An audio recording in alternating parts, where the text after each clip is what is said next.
What's going on, guys? Welcome to episode 91 of the Tasty Cast, our weekly podcast where we talk about things, react to things, do a bunch of random shit. My name's Seth. I'm Chevy. And I'm Chris. And welcome back, guys. Chevy's on vacation.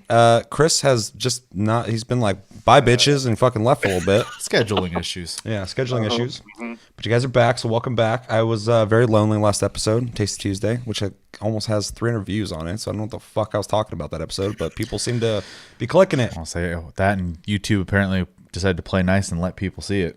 Yeah, no, I think the algorithm's in our favor right now, which is kind of nice. It's weird how they just kind of, it's like the fucking tide coming in and out. Yeah. Sometimes it's just a dead zone for a while. I'm like, do people forget about us? That's fine.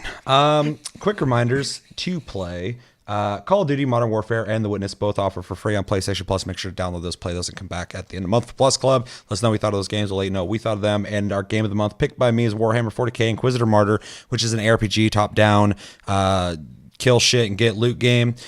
Play that, come back the month for game of the month, and we'll talk about that one as well. Also, we have a Discord link down below. Talk to us anytime, all the time. I just added the Division 2 section, so if you're playing the Division 2, and we have a clan in the Division, it's Tasty Loot Gaming, all one word, TLG. Join it. It's for everybody. Go in the Discord, talk to us about the Division 2 and everything else you're thinking about. Link down below. And we are on iTunes, Spotify, and other podcast platforms if you'd prefer to listen to us. And save some data. Check us out on YouTube. Also, if you're listening to this at Tasty Loot Gaming. Anything else that I should be covering? Nope. No? No. All right. Well, with every Taste Cast, we typically start with what we've been playing. My list is actually a lot smaller than normal. It's like 4 games. I think mine's also 4. But you guys have been gone, so we're going to start with Chris. Oh, with me. Well, unfortunately, my list, even though I've been gone a while, it's not very long. I've been playing the Plus games. I haven't played the other one, but I've played Modern Warfare once with everybody. Other one. The other game. That other one. You played online with some of the people in the community. I did, and I did terrible. Like Terrible? I knew I would. A 0.7 KDA ratio. Yeah. That's pretty good. Oh yeah, that's 0.7? great. Yeah. Yeah. Wonderful. What guns were you using? I think I was using a submachine gun. The one that shoots the bullets. The one that shoots bullets. Yeah. That was cool. I saw you hop on there. I'm like, oh shit, fucking Chris is getting wet in some fucking Call of Duty. It's getting carried hardcore. Yeah. That's cool. Flashbanging myself, running around in circles, Damn, sounds productive.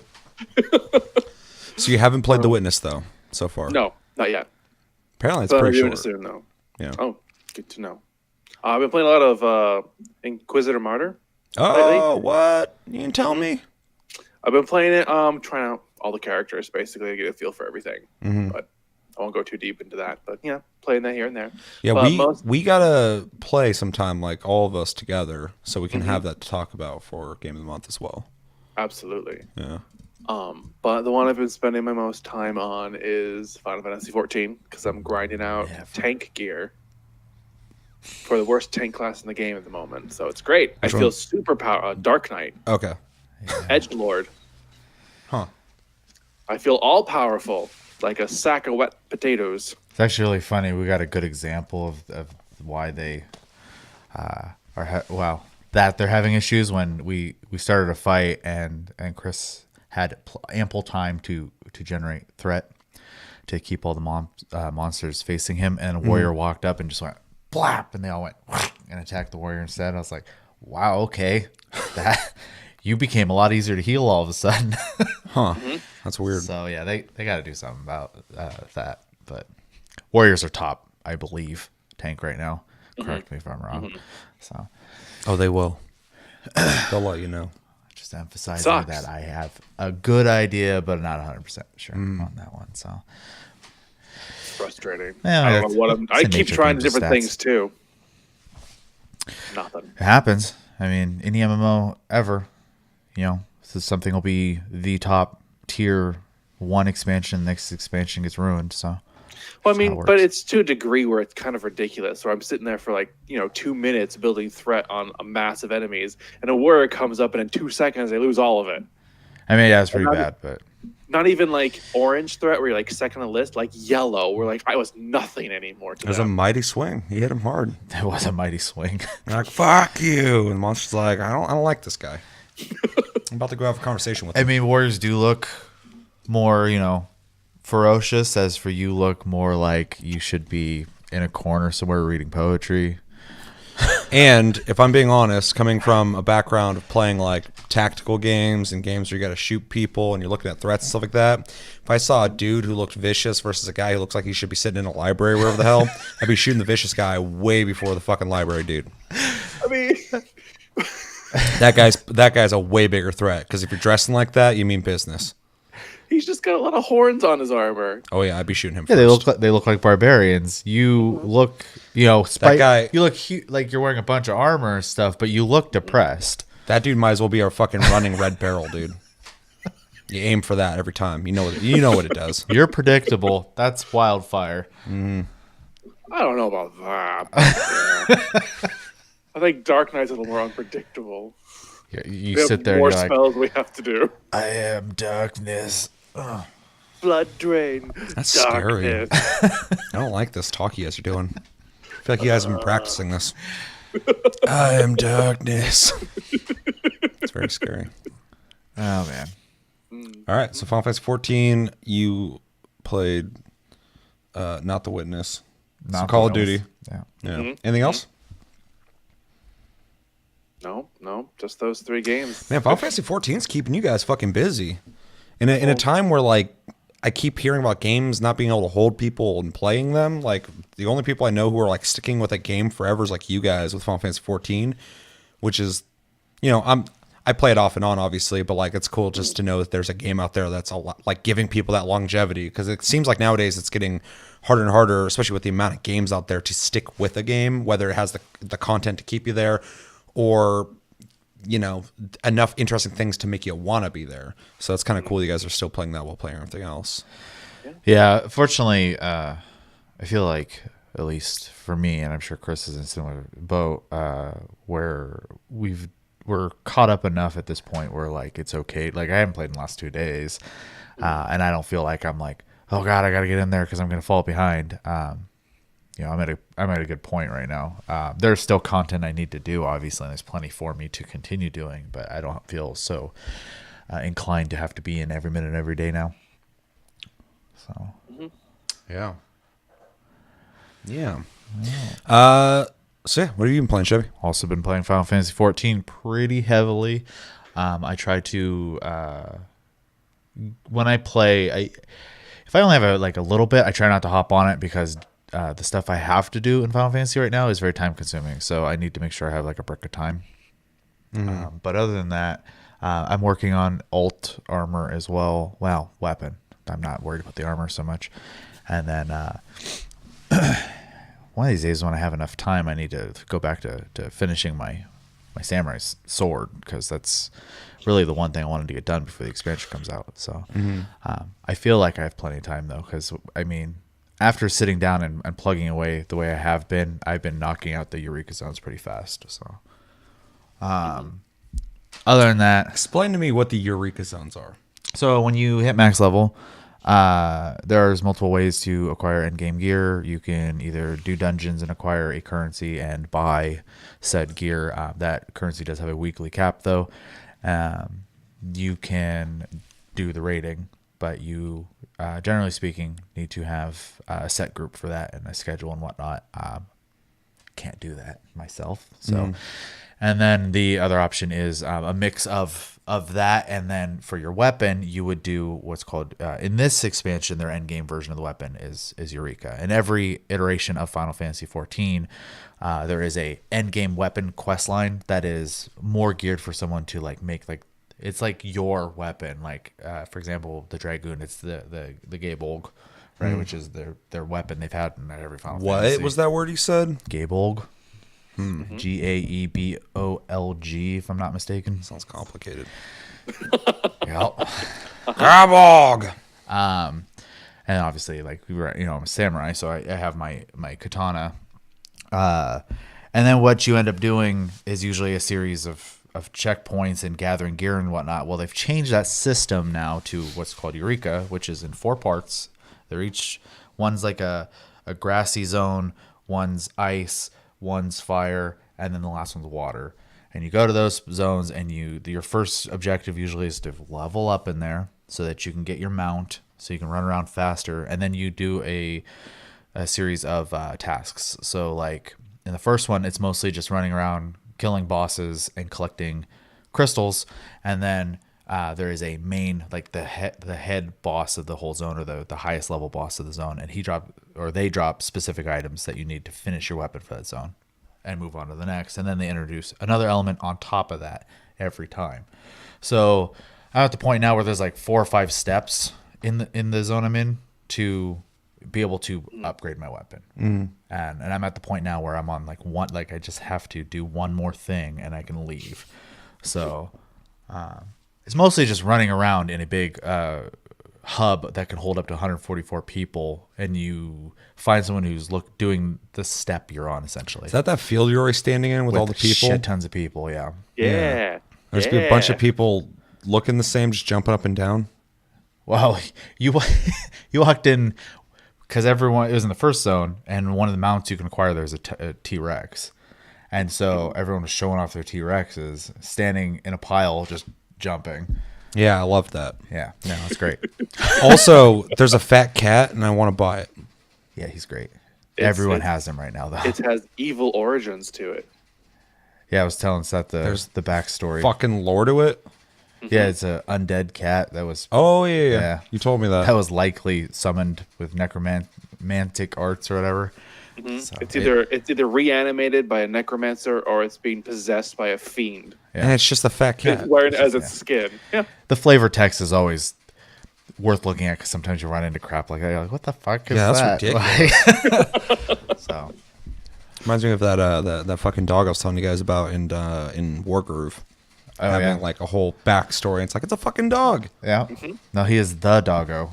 Yeah. My favorite part about the cat mount is that when you stop moving, it just kind of like falls into its legs. Yeah. So it just turns into a potato on the ground. And so like I'll just kind of like slowly walk towards people, and all of a sudden my legs come out, wiggle, plop, and I just go towards people real slow. Kind of like all those pictures of cats sitting on fucking glass tables. Yep.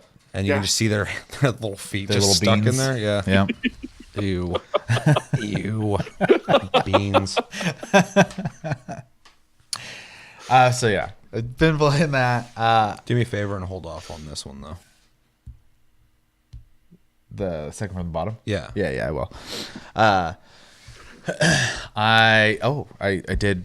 No, that was last week. Never mind. I dabbled in Dead or Alive 6. Yeah.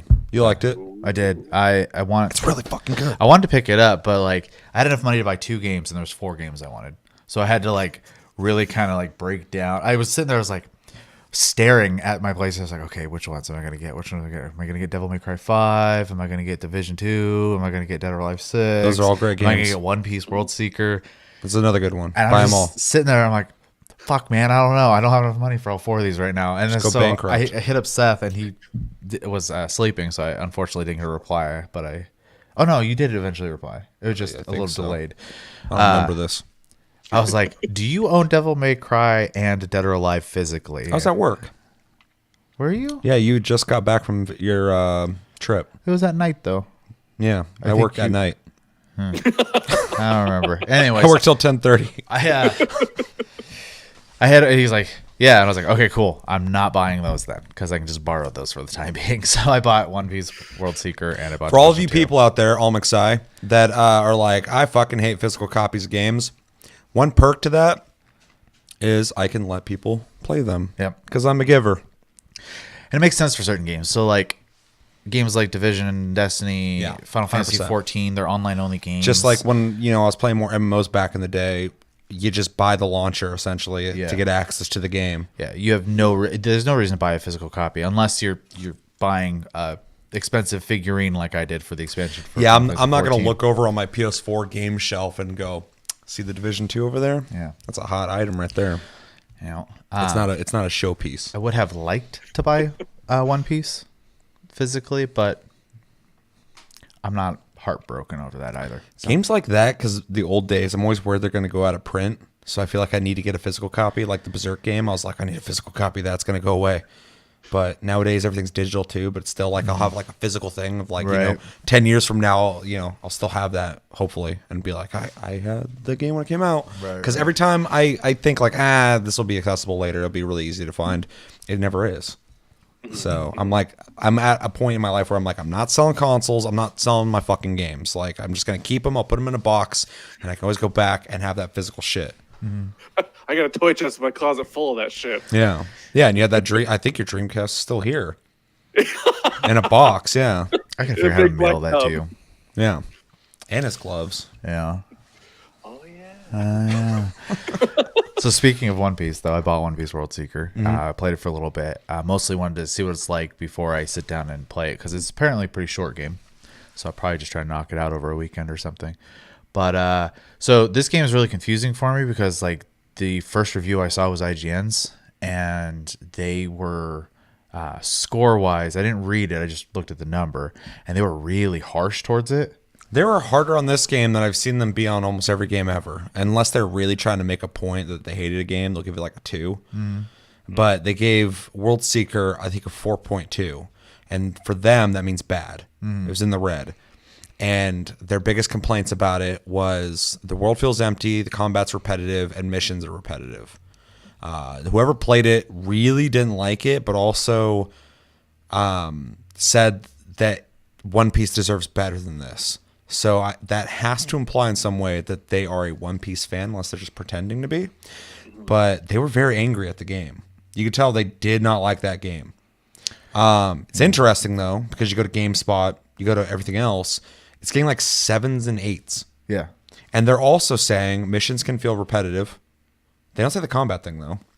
And then they say the world's empty, feels dead. So you have the same complaints, but they're giving it 7 and 8s. Instead of And 4. that dude had the same complaints. He's like, fuck this game. Yeah.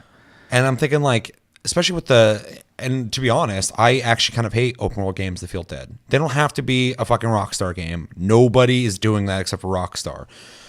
But have something going on in the world enough to look at things and maybe talk to characters or whatever. But even when a game does have a dead world, if the game's fun enough, I don't care about it. That's only icing on the cake. That makes something better. That's adding seasoning to food. Like it just makes it better because Just Cause, all of them, every single one of them, their worlds, what's going on in them does not matter. It's people walking around reacting to shit blowing up and driving really fucking fast and not stopping for you.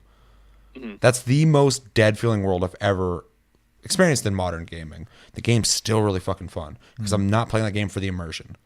That game is just insane. So it does suck that apparently One Piece has that going on. I haven't played it. I watched you play, and I obviously want you to continue talking about it. But it seems really harsh to use that as one of your criticisms when making a game a 4.2. Right. It doesn't. I mean, that's something I would dock it a little bit on, maybe like 0.2 points. Like, yeah, the world's kind of dead, but you know the game's fun. Yeah. It feels like a fucking like this dude had like a vendetta on this fucking game, like he like wanted revenge or something. Yeah, and like I said, I didn't read the actual review part. I just number wise, I was kind of shocked. So originally I was hesitant, and then yeah, you told me that everyone else is giving it like good to great scores. It's just when it comes to like those major publications, the fucking game journalism, wherever, they all kind of say the same shit and give the same fucking grades or rankings or ratings or whatever the fuck. And so it was really weird to see that big of a difference. Because that's like the old days to me when people actually had all their own opinions and they were all getting paid off and fucking, right. You know, not trying to ruin their reputations and stuff. I feel like that guy was walking down the street in Japan and the guys who developed that game were walking down the same street and they fucking saw him. They're like, hey, dork. And they fucking took his lunch money and they shoved him in the mud. And he's like, I'll get you back. And then went back home to IGN. He's like, fuck this game. 4.2. They're like, go lower. Just really punish him. Nah, it's not bad. It's just, it's bad. And he gave it a 4.2. I guarantee that's what happened. Anyway. Exactly. So after hearing that, I decided to go ahead and pull the trigger on buying it. Now, I do think it's interesting on the Steam reviews. One of the first reviews with the most like people who have like agreeing with the review, was saying that it doesn't feel like a $60 game. It doesn't. But that's okay because It looks like a $60 game. It looks like a $60 The game is gorgeous. Yeah, and which is actually going to be probably the strongest point, I think, is the game has the look of One Piece, which is awesome. When I look at the game, it just looks like the anime, and I think that's great. I also love that they brought in the voice actors for the Japanese version of the game. I don't even think the game has language options. Bandai Namco is kind of weird about that stuff anyway. So Good. well, I like it. There's going to be some people who are going to be like, where's the dub? I don't want to read Pretty much. the rest of my life. So the voice acting is there. The part that was a little surprising, it's kind of a stealth game, which is Yeah, that weird. was weird.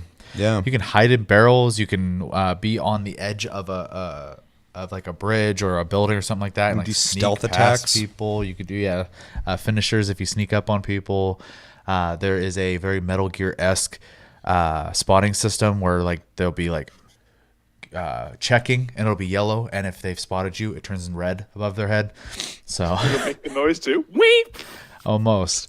Yeah, almost. Um, When he's in the barrel though, his feet move like the same way you'd expect to like Solid Snake inside of a box. it's like really weird. Yeah.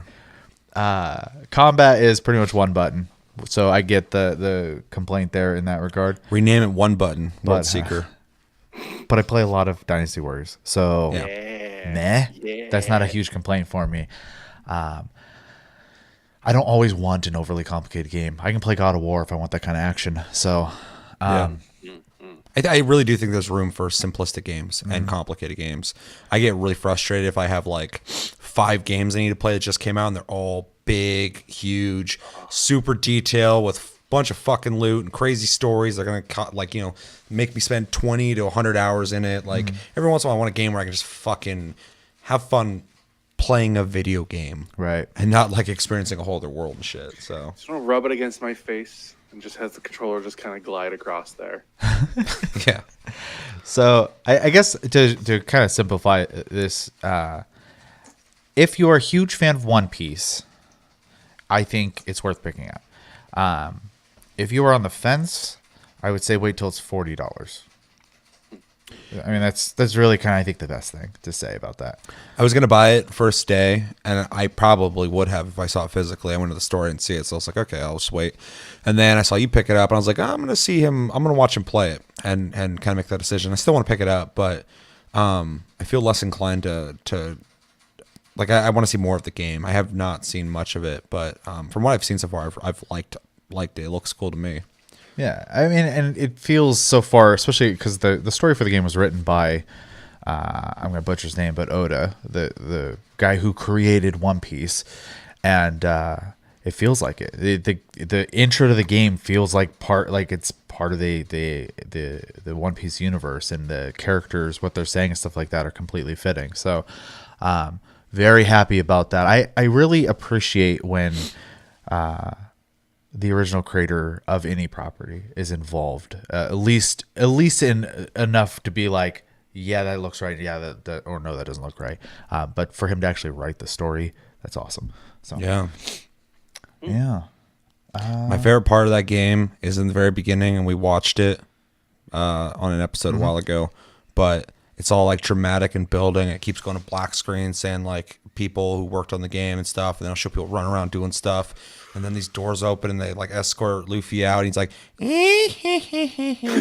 like, what the? What? Why would you react that way? Because he doesn't care about anything. Just a huge shit-eating grin. I mean, you've watched this If show. you were the guys on that fucking out there waiting for him to come out to you, and he came out and did that, I'd be like, shoot him. I'm not. I don't know what the fuck he's up to, but there's no reason he should be coming out doing that at me.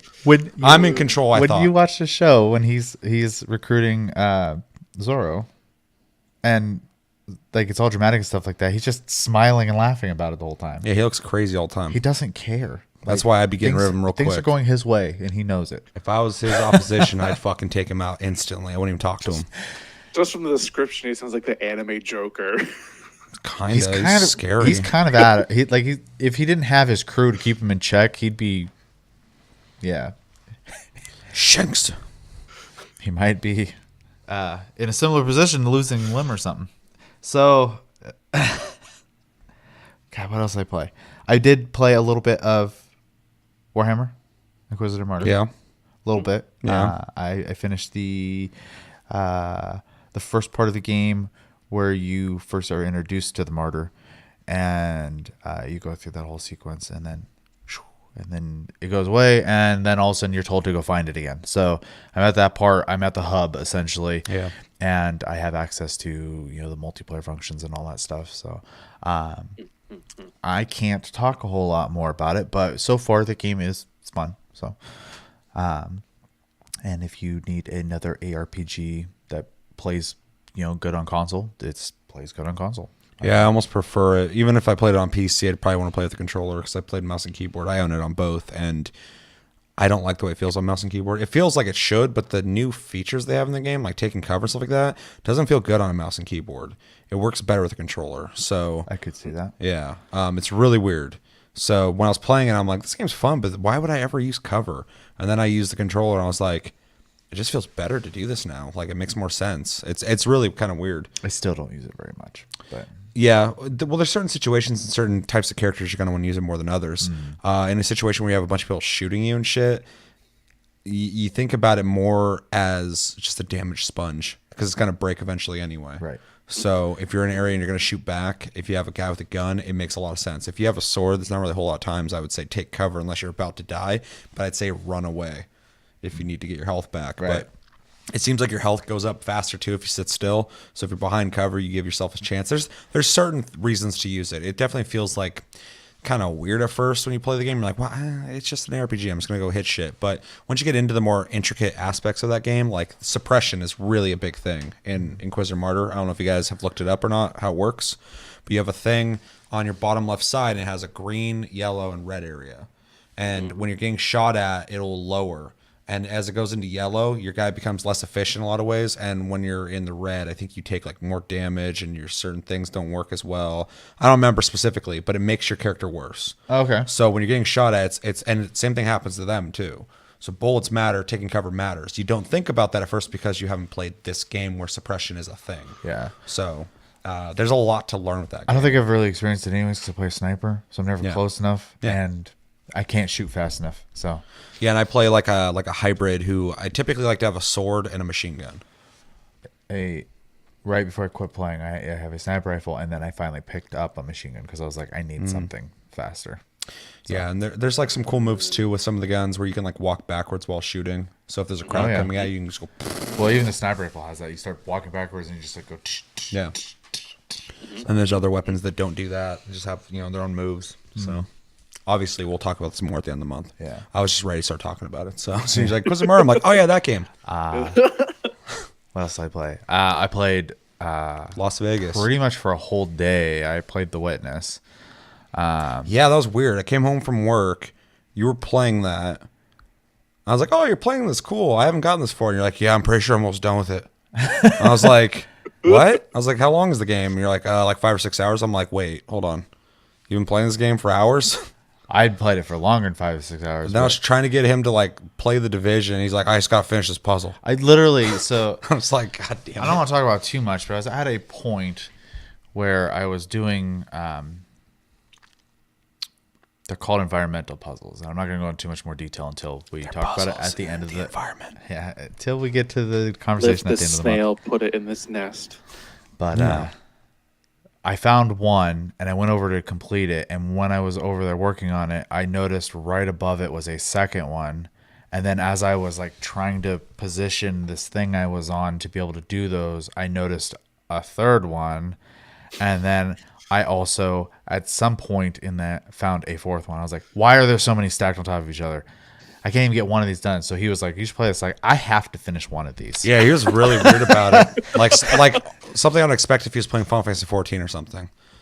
Like I was trying to pull him away from me. He's like, I got to finish this. I was like, I'd been working on it for so long at that point. So I was just well, like, you were getting like annoyed that you weren't getting it figured out either. I was like, God damn, yeah, it was we're frustrating. getting into this game. I don't know if I was getting into it. I was just getting frustrated though.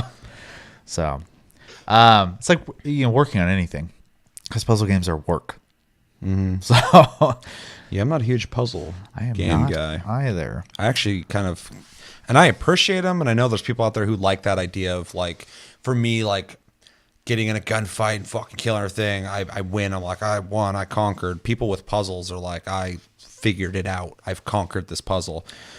I don't like that because I feel like, especially like if you're playing a puzzle game, it's different. But when I'm playing a game like Uncharted and then it stops and goes, here's a puzzle. I'm like, I was enjoying the fucking game, man. Why are we stopping? Yeah. Move. Let's keep going. No, I get that for sure. And fortunately with this game, it is literally like 100% puzzles constantly and a shitload of them. The game looks cool. If you are into puzzle games, I have to say, if you haven't played this, I'm really fucking surprised because this is. You already getting into recommendations? No, I'm just. Plus Club? I'm just saying. I'd be really surprised if you haven't. Because Give it a grade. No, What episode are we on? I'm lost. I What could. happened? I could. 'Cause I've obviously, almost beaten it. I got 2 chapters or 2 zones left, and I'm done with it. Show's fucking prepped. I'm surprised to see you that invested in a Plus Club game. Well, the other one I probably won't be as invested in because I've technically played it before. So Yeah, but it's like the good Call of Duty though. sure, and I'm still gonna hop in and got a good try single it. player. I'm not saying anything negative about it. I'm just saying I've played it before. I won't have to Shares put that guy at as much IGN. time into it. 4.2. Fuck this game. We They don't pushed even me in the do mud. those ratings. They pushed me in the mud. Regardless of that, I've played a lot of Witness. I'll have plenty to talk about. I with witnessed him play it too. at the end of the month. And then the last game I have played in the last week, because like Seth said, I was in Vegas for like 4 or 5 days, so I didn't have a lot of time to play much of anything. Just surprised I got 4 games in actually. Yeah, you've played a lot more than you should have. Yeah. There's been weeks where you're not gone that you played way less games. Yeah. And you're like, I didn't have time. And then Yeah, you're well, in Vegas, and then you come back, and you're like, I got plenty of I time. brought a laptop with me when I was in Vegas, and that's where I was playing Final Fantasy. So You were able to play it on some shitty laptop? Play. no, it played fine. I just had to turn the Really? graphics all the way down. Weird. Yeah. Before running this. Yeah, I have to play it in 720p, but it'll play just fine. So it's funny because as soon as I put it in 1080, graphic settings don't matter. It's like I don't want to do this. No. But in 720, it's like, yeah, no, here's your full frame rate. I'm like, I don't get it.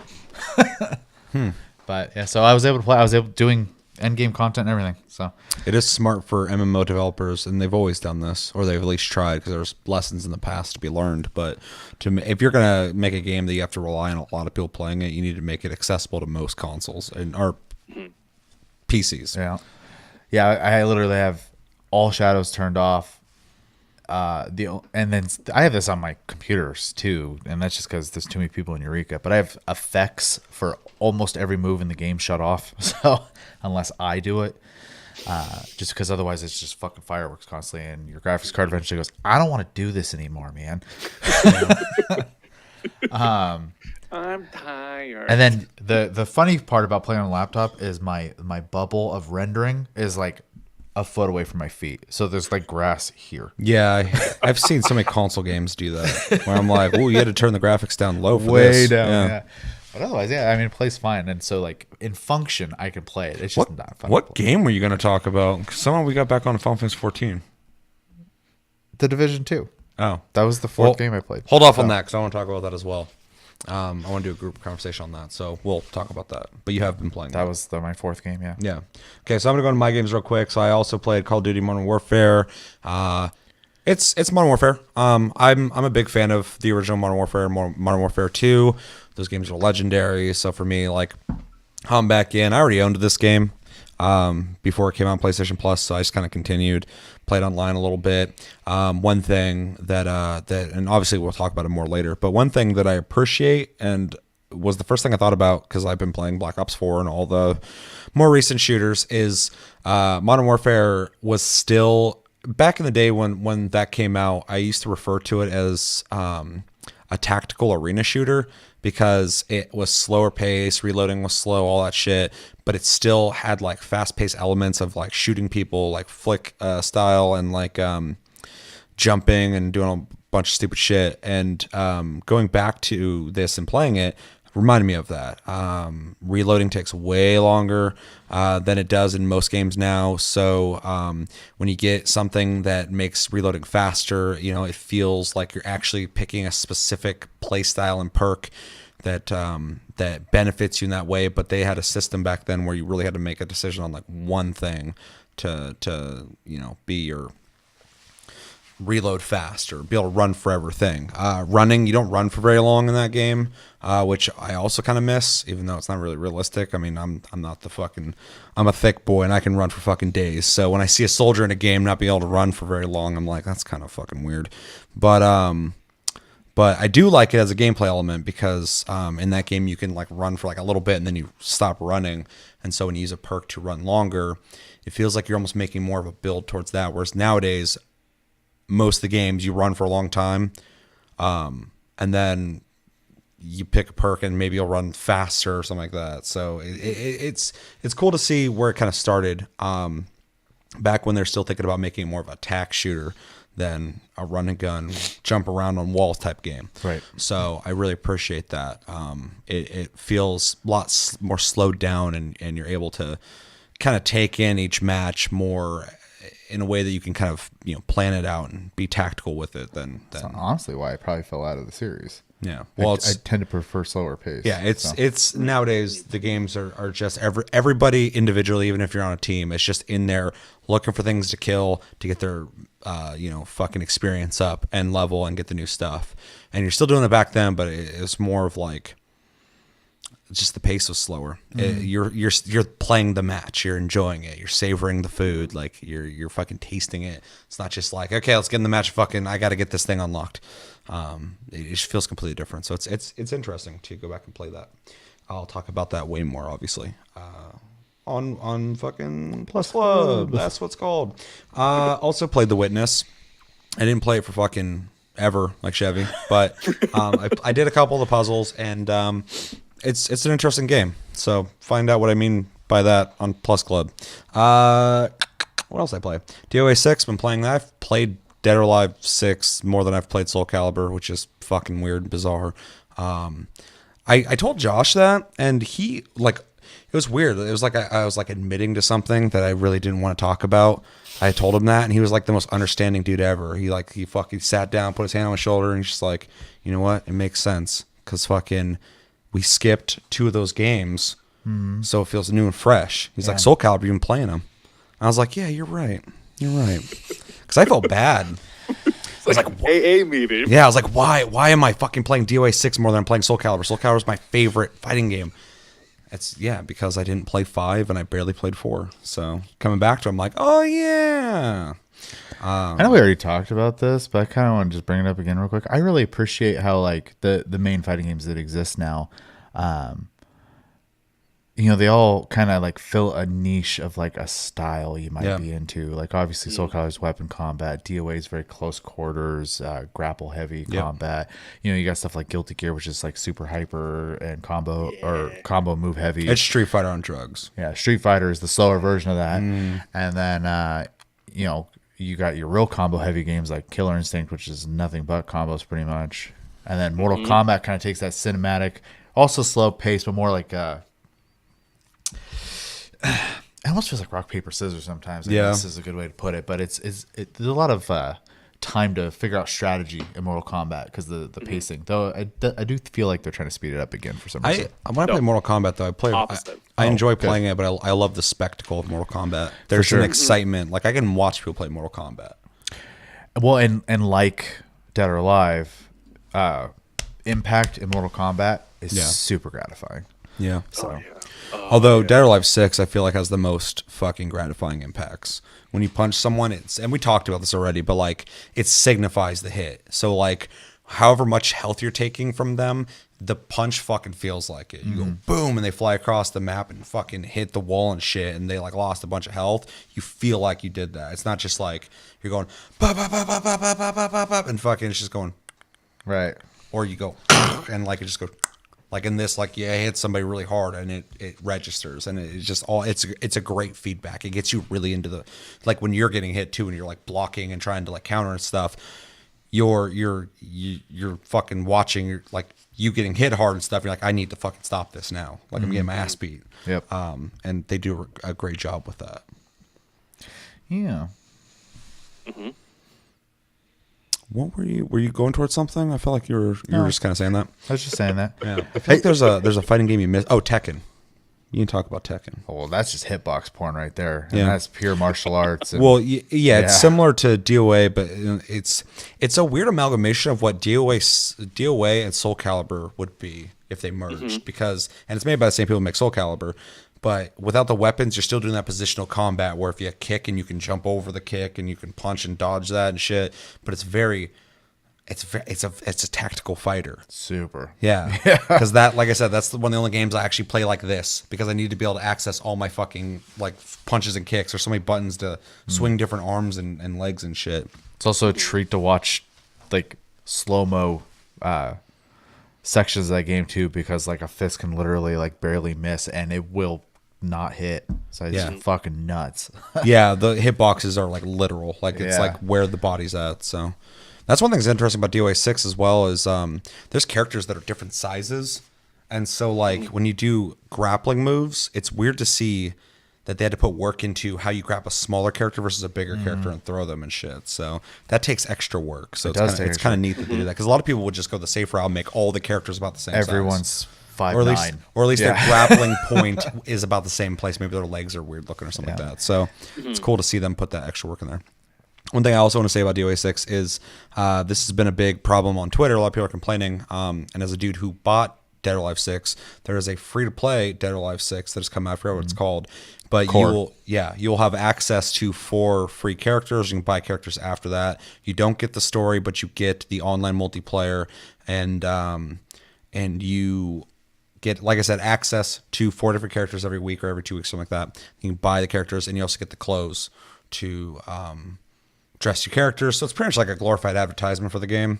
Some people are getting really upset about it because they bought the game and they feel like they got cheated. As a person who did buy the game, I'm a weird one though, because if I like a developer or I like the game, I want to support them because I know they need the money to keep making great products. That's just how it works. They're not making the shit for free. So I like the game. I'm glad I gave them the money. But outside of that perspective, I mean, I'll give someone extra money if I can, if I really like what they made, because I want them to keep making shit like this. I want them to support that stuff. So I'm very much into the idea of supporting people who make great stuff. DE, yeah, I give DE money fucking all the time. I'm behind right now on my payments. Your rent is due, man. Your rent is due. Exactly. So outside of that viewpoint, I don't think it's that big a deal, because I would rather give them $60 for all the content, a full game, than to have a little sampler. I don't think I'd be as invested in the game, me personally.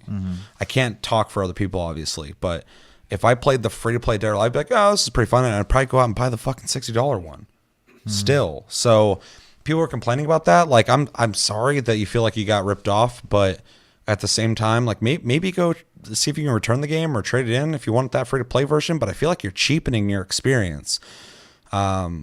Because I personally don't want that core mode. I'm not interested. It's not for me. But the thing that's great is there's people out there who probably couldn't afford the game. Maybe they're those people who are like, I got to pick 1 of 4 games this month. I'm going to pick this curious. one. Or they're curious and they don't want to pick the game up. Now they can play it. Maybe they will buy the game, but it also increases the community. If you bought the game for $60 now, there's more people to fight. Yep. They have a limited selection and they can buy the characters they want or whatever, so they can get really good. But now there's more people playing the game, keeps the game alive longer. So I mean, like, it's a good thing. For sure. And I'm glad you brought up the community aspect of it, because a lot of people are very short-sighted when it comes to that kind of stuff. The more people who have access to a product that you love, the longer that thing you love stays alive.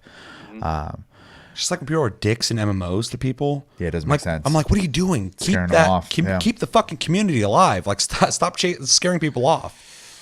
Yeah, that's one thing I really appreciate about Final Fantasy. People are generally nice. It's got a good community for sure.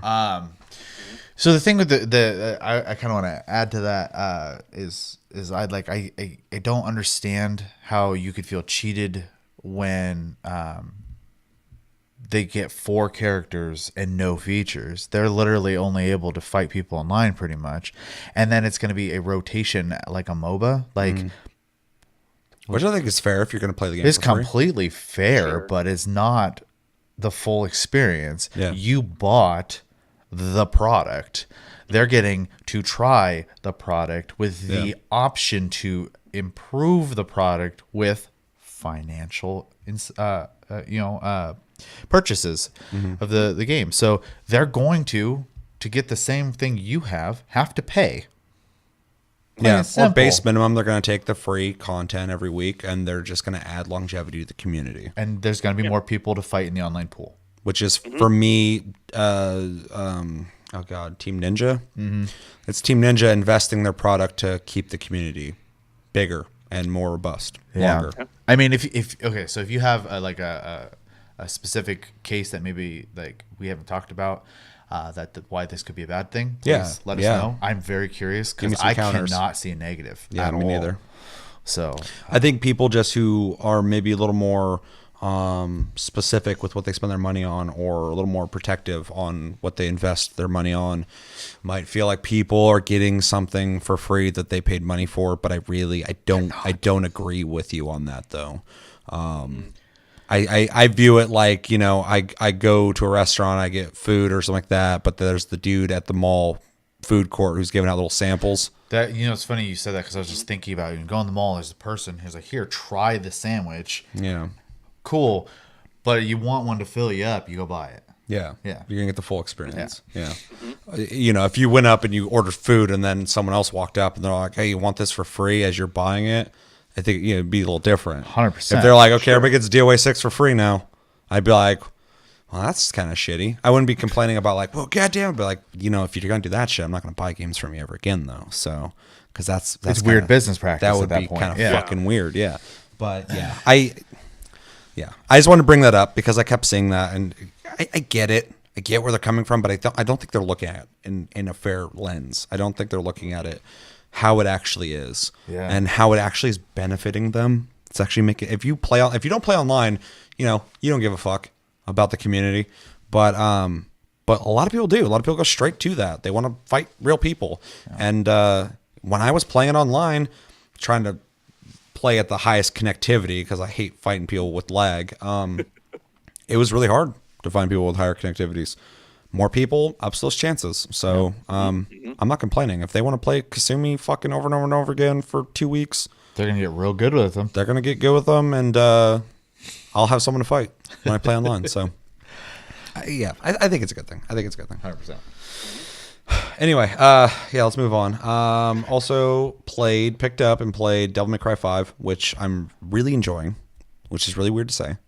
And it's still Devil May Cry. They didn't do like the God of War thing where they changed it up, and I'm like, holy shit, I love this new direction.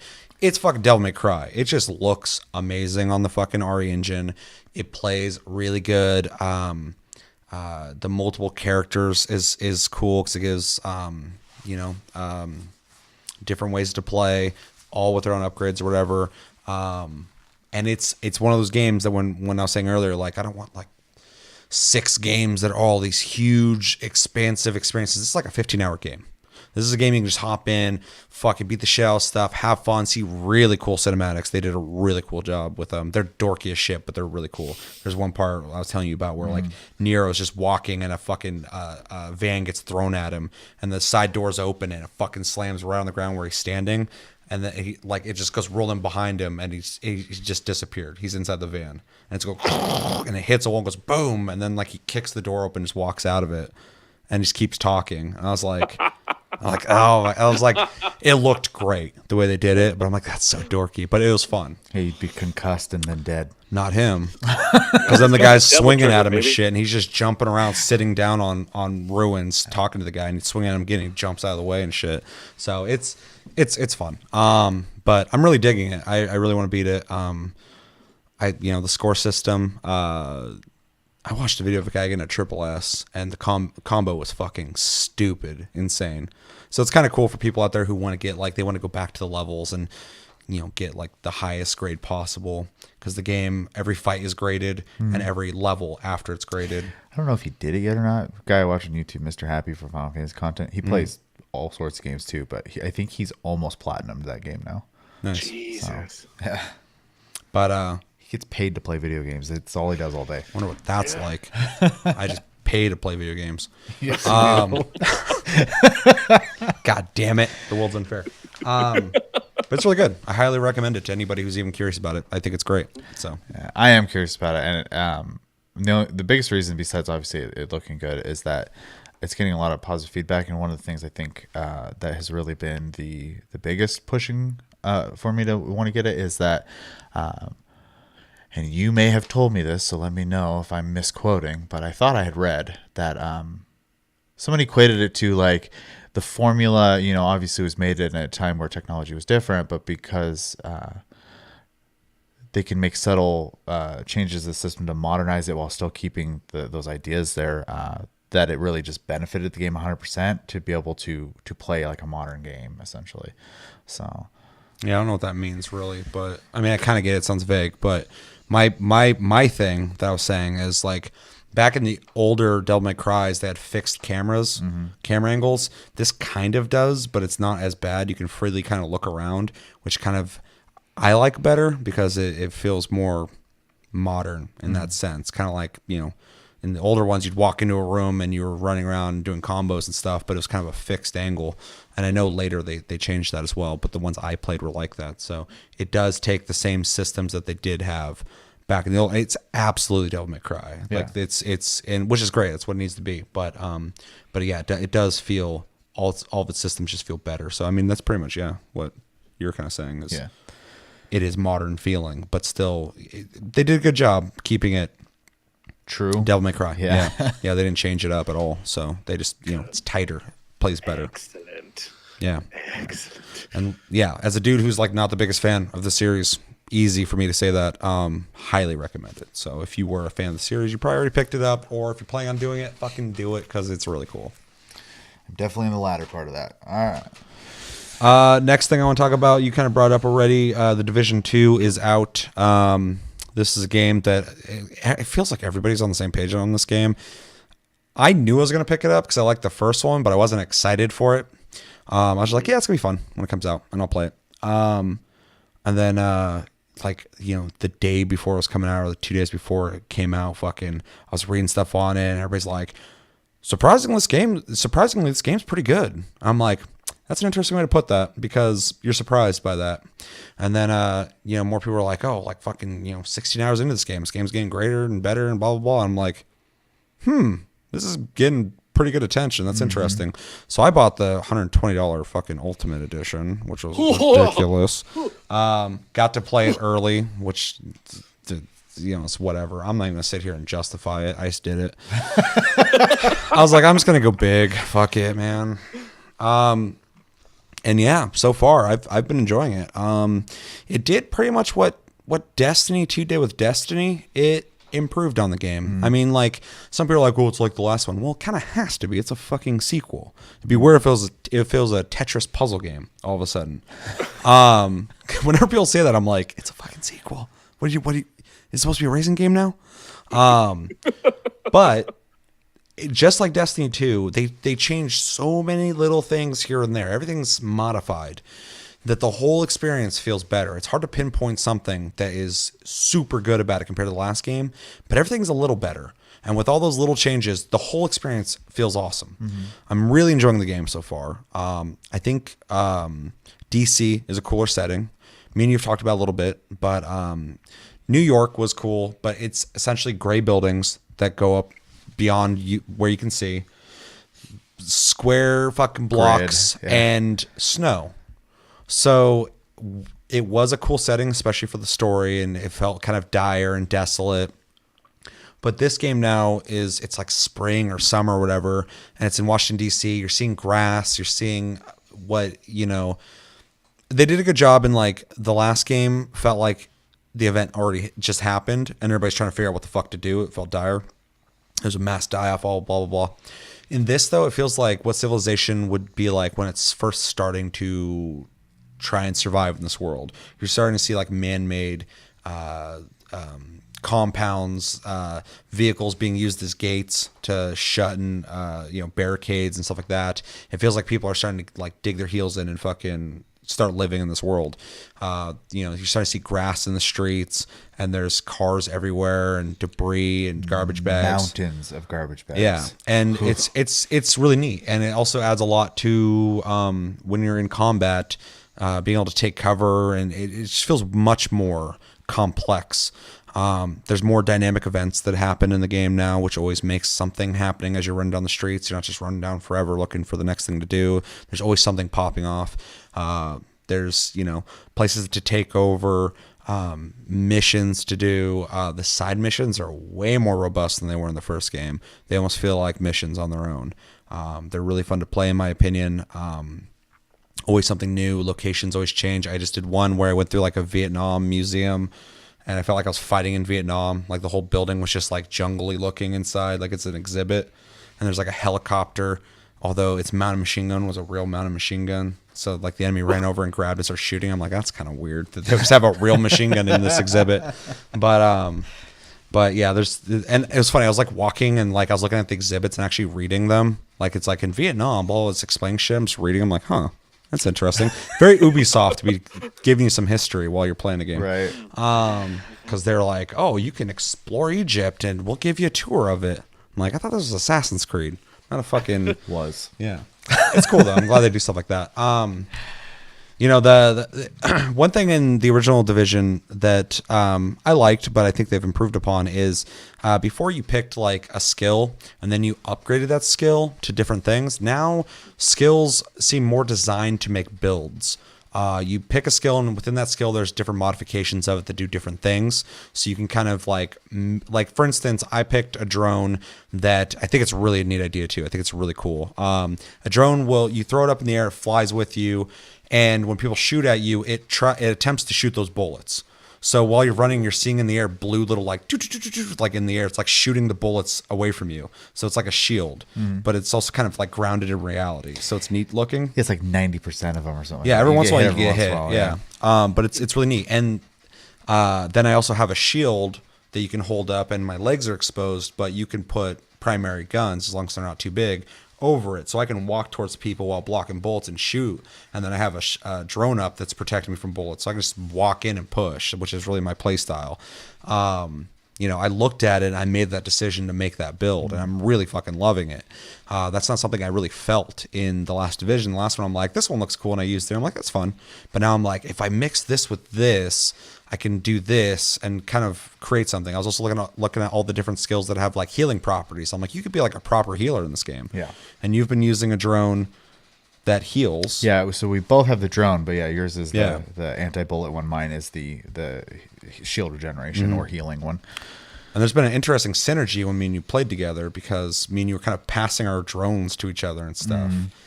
When you cast your drone out, you can look at a person or object, which I think is really fucking cool, and you can send your drone to protect it. So mine that blocks bullets, Chevy sent his fucking drone over to me to start healing me, and I was able to send my drone over his drone to protect it. Yeah. Yeah. So he could keep his heals going longer by protecting the drone that was healing. Yeah, because the enemy AI is actually really good. Yeah, they're assholes. This game's designed. When you're playing it, it feels like other people are playing the NPCs. They're trying. Bit, yeah. They're not there to get killed so you get experience. They're there to try to beat you. They'll try and flank you. They'll try and take out whatever moves you're using. So when I put my drone out, they'll shoot at me, and then they'll see the drone. They'll try and take the drone out. Shooting at the drone. Yeah. Yeah. Because if they destroy the drone, now I don't have a skill going. It's like the grenade thing I have, the hive. You throw it on the ground or whatever, and these little flying robots fly out of it, and it's like a crowd control move, but it does do damage. Yeah. But if they see it's it, they'll better start kicking it. Yeah. To try and break get rid of it. Yeah. Yeah, we saw like an elite dude walk up to it and try and start kicking it. And like we're like, okay, it's time to shoot him, because he was busy trying to get rid of it. So we started unloading into him. Yeah. Yeah. But that game is a lot more difficult. It's a lot more challenging than I remember the first game being. The first game, I felt like I was kind of going through the paces, just killing things and leveling up. And this, like, I'm actually going from cover to cover, getting flanked from every direction. I'm getting unloaded at and suppressed by certain people while dudes are running up to me trying to melee me. And now I'm fighting a new faction that I'm pretty sure I saw a medic on their team run over to one of their team members who's trying to get him back up. And so I shot him quickly. And then now they're laying down and stuff too. Like they'll run and lay down in the grass and start shooting. Laying down people. Yeah. And then I saw those two different factions in a mission attacking each other while I was attacking them. So it's just this whole fucking war that was happening. Yeah. And it's really neat. As a person who likes tax shooters, I'm glad they put a lot of effort into how the AI fights. I always feel challenged by it. I'm never just killing stuff and getting experience. I'm not sitting there grinding it out. Like, oh, I'm going to kill these things, kill these things, kill these things. Like, every time I get into a fight, I'm like, okay, fuck, I need to look at the situation and think about how I'm gonna beat them. Because position matters. If you're in a shit position and they flank you from every direction, you're dead. You know, it's funny. The last mission I did, one of the kill boxes I walked into, essentially, as soon as I walked in, I looked around. I was like, where the hell am I going to take cover? Yeah. It was just, it felt so open everywhere. I was like, I don't like this, man. And so I was like sitting there, like trying to think. So, okay, I'm going to start here, but where are my escape routes? So I can run if I have to. I mean, me and you, when we were playing, there's a couple times it got real fucking sketchy. Dicey as fuck. Yeah. I went down, I'm crawling, you got me up. As soon as I got up, you went down, and I was already, my shield's already down when you had gotten me up. So I was like, I got down to like fucking almost no health, and I had an LMG. So I started just unloading like into people. I'm like, I'm going to fucking die. So I got to stop you guys from shooting me. So I just started fucking shooting people as fast as I could, dropped them as quick as I could, and then got you up as soon as I could, fucking healed. And I was just like, that was stupid close. Yeah. The game constantly feels like that. There's never a combat scenario where I'm just like, okay, let's kill these guys and be done with it. I'm like always just like, oh shit. Like, Definitely feel stressed pretty consistently in combat in that game. Which I love. Yeah. The sense when you're playing in your game, it's your world, and when people join it, it does a really good job on syncing up kind of a mid ground between your level and their level, it seems like. Yeah, when we started, I was level 5, I think, and you were 11 or 12. I think you were 10 when we first started. Oh, was I? You dinged almost instantly. Yeah, because I was. But it made the enemies level 8 for us to fight. So I could still kill them, but they would hurt me a lot quicker than they hurt him. So it does. And they're still giving me a challenge. So yeah, so they definitely try to make it to where you can still group up with people. I think if a certain community member who was trying to get me to play with them earlier would have, if I would have actually played with them, I don't think that it would have been as fun for me at that point because my level was so low compared to theirs. Yeah, I would have just been getting murdered left and right. So yeah, but yeah, no, everything feels improved. All the guns. Ooh, another thing I really love is all the guns feel great, but also bullet impacts feel better than most loot and shoot games. So when someone's running from cover and you hit them, they'll stumble. If they're running at you with a bat and you shoot them, they'll actually react to it. So they don't just take the rounds and come up and start hitting you. They'll actually stumble back from the bullet. So your bullets feel like they do something, which feels great, except for those big ass dudes you got to break armor off of. But that's the challenge. You got to get rid of their armor. They also kind of walk like this, though. Yeah. There's one with a grenade launcher. It was annoying the fuck out of me. He's just going tunk, tunk, and I'm just like popping up and shooting him. Then he'd blow me out of cover. It's really cool, though, that everything you can do to the enemy and all the adverse effects you can do to them, they can do to you later in the game. I had guys shooting poison gas at me. I had to keep moving. They would throw grenades and blow me out of cover and stuff like that. Like, it does feel like you're playing against it feels like your dude fighting against other people who have the same stuff that the same capabilities of trying to take you out. They did a really good job with the enemies. Like, you're always on your toes. You know, this overpowered god walking down the street, being able to one-shot everything. Which is something that I feel, especially in loot and shoot games, but a lot of games in general, especially shooters, I start getting bored because combat becomes too easy. Even in like Destiny and Destiny 2, the challenge is when you do like high level shit and they have a lot of health. But when you're fighting against like normal people, I'm normally jumping around shooting them. In Anthem, I felt no challenge. You know, I'm sure that gets harder later in the game, but in the beta when I played it, I'm shooting people who are not reacting to my bullets. Their health's just draining as they shoot back at me, and they're not taking cover. I'm not taking cover. We're all just kind of unloading on each other, but I have more health and I have more damage, so they just kind of die, and I'm ranking out. I'm getting that fucking experience. I'm just like, and in this, like, it's not like that at all. Like, I'm taking cover because if you don't, you're dead. There's a couple times though where we walked up on groups, and just because we came from different angles, they couldn't take cover fast enough. Sure, but that's tactic. Yeah. There's a couple situations where I would throw a grenade and blow up like 3 people, and then you did something, and they all just got murdered quickly. But that wouldn't have happened if we just ran up and started shooting them. Right. That was a decision we made to lighten that combat scenario like you would do in real life. You would have an idea on how to go about it. So that's something I really enjoy. Yes. There is a synergy between players that can be advantageous if you work together. And that's what these games should be doing. I hate that individual feeling of like, well, I got my moves, and they're like, well, I got my moves, and everybody's just shooting stuff, and they're killing stuff, and they're having their own individual experiences, and they're telling each other like, ha, my move just fucking blew up all those guys. You're like, ha, mine fucking did this. Well, And you're not looking at each other and what you're doing because you don't need to. Yeah. You're all just having, it's like Call of Duty. Everybody's shooting and having fun, whatever. But in this, like, I am paying attention to what you're doing, and you're paying attention to what I'm doing. Most of my time sending my drone to go to you because you usually are up front. Yeah, I'll have like my shield up, and I'm just walking, going pop, pop, pop, pop, pop, and every once in a while there's just like a UFO above me that's like glowing green. It's going woo, woo, woo, woo, woo, and it's just upping my shield, and it's awesome feeling, especially when my health's low and I'm not thinking about it. I'm going, oh fuck, I need to heal, and then that thing will fly over to me, start healing me. I'm like, okay, I'm glad Chevy saw that, and like it's really fun. It's really fun the way you have to work together. Well, and I think that just says a lot for the gadgets in this game too, as well, because like upon looking at them, like first glance, my first thought was, I'm gonna do the pulse and the turret or something like that just to get started, and then after like actually looking at it, I went with the drone first because of heal, because I was soloing at first, and then as we started playing together and I unlocked the second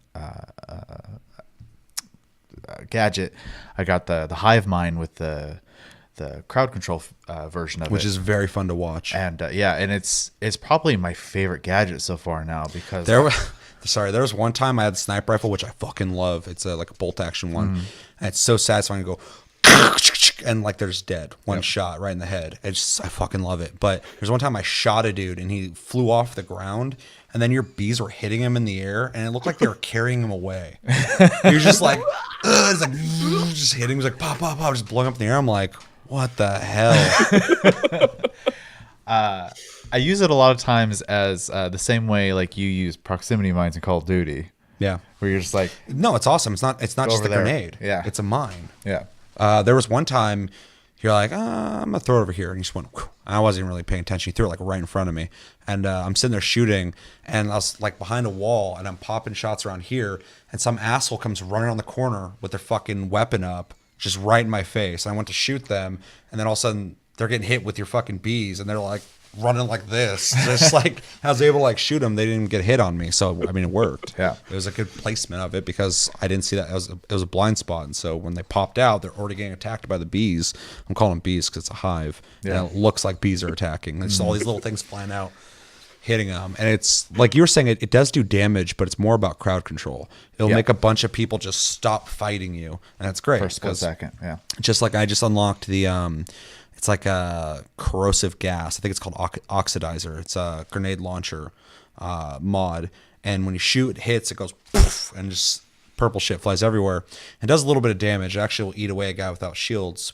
About 75%, it seems like. That's pretty good. It's pretty good. Unless they run away from it, it'll do a little bit of damage. It's while they're in it. So if they're in cover, it's great. But it also knocks them out of cover. But it eats shields away. So that's really nice, because when you're fighting people with shields, I'll just launch into a group of them, and now they're all easier to kill for everybody, which is really nice. Just like in the beta I used, there's another grenade mod that shoots what I say is like the Demolition Man safety foam. Oh, yeah. In those movies where they crash and it fills the car with foam and everybody's locked in place. It's pretty much that shit. You shoot it at somebody and it just goes and it just fills up, and they get stuck in it and they're trying to get out of it. Yeah, it was kind of neat. So there's a lot of, they put more work into why these perks are in the game, not just like this would be fun for people to use. It's like, what can you use to help the combat situation? All the perks feel like that.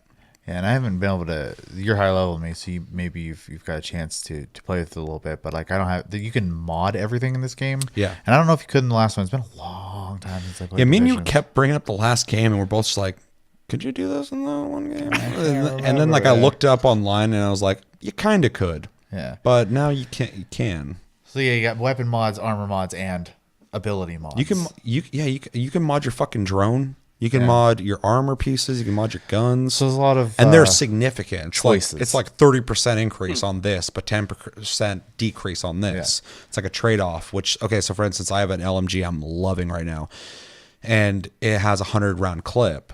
Damn, I 60. could no, it's a different gun. But I have a mod that increased reload speed. I put 2 mods on it that increased 10% and 15% on reload speed, so it's 35%. But it took 15 rounds out of my clip. Well, I'm using an LMG. So I'm like, I can sacrifice 15 rounds out of the clip. I'm still unloading for fucking days. But now when I reload, he's like, and he's ready to go. And I'm like, that's what I want. Yeah. And I was able to make that decision and modify that weapon that has overall benefited me because the reload on that gun's fucking insane. It's an LMG. Almost every death I've had in the game is mid-reload. Reloading. It's a big deal in that game. So sacrificing 15 bullets for being able to reload faster with an LMG, keep me in the fight longer and faster, was a cool decision to be able to make. It's funny because if this is kind of a mix between the reload and the AI. If you listen to the AI, or in my case, I have subtitles on, so anytime someone says something, it pops up on the bottom. But when you're reloading, someone will usually yell at everyone. They're like, "They're reloading, get them!"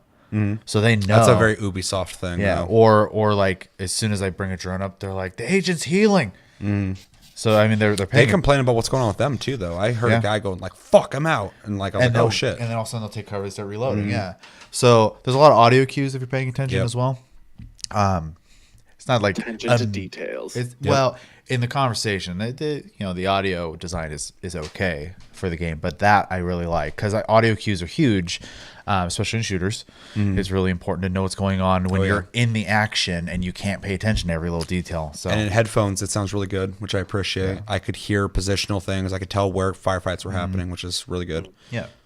So overall, I mean, obviously, I mean, and I'm not. I think I barely hit level 10 or something like that. You're 9. Yeah, so almost 10. The level cap's 30, so I still have a long ways to go. So far, the journey is enjoyable. Am I loving it? I'm not going to go quite there, but I am having fun for sure. Yeah. And I will say I'm loving it, Yeah. but it's right up my alley. This game is like, out of all the loot and shoot games, I've always liked the cover shooting aspect of it. So I am loving it. I think the shooting feels best in this game out of all of them. 100%. No, I agree. And that's because there is so many variances.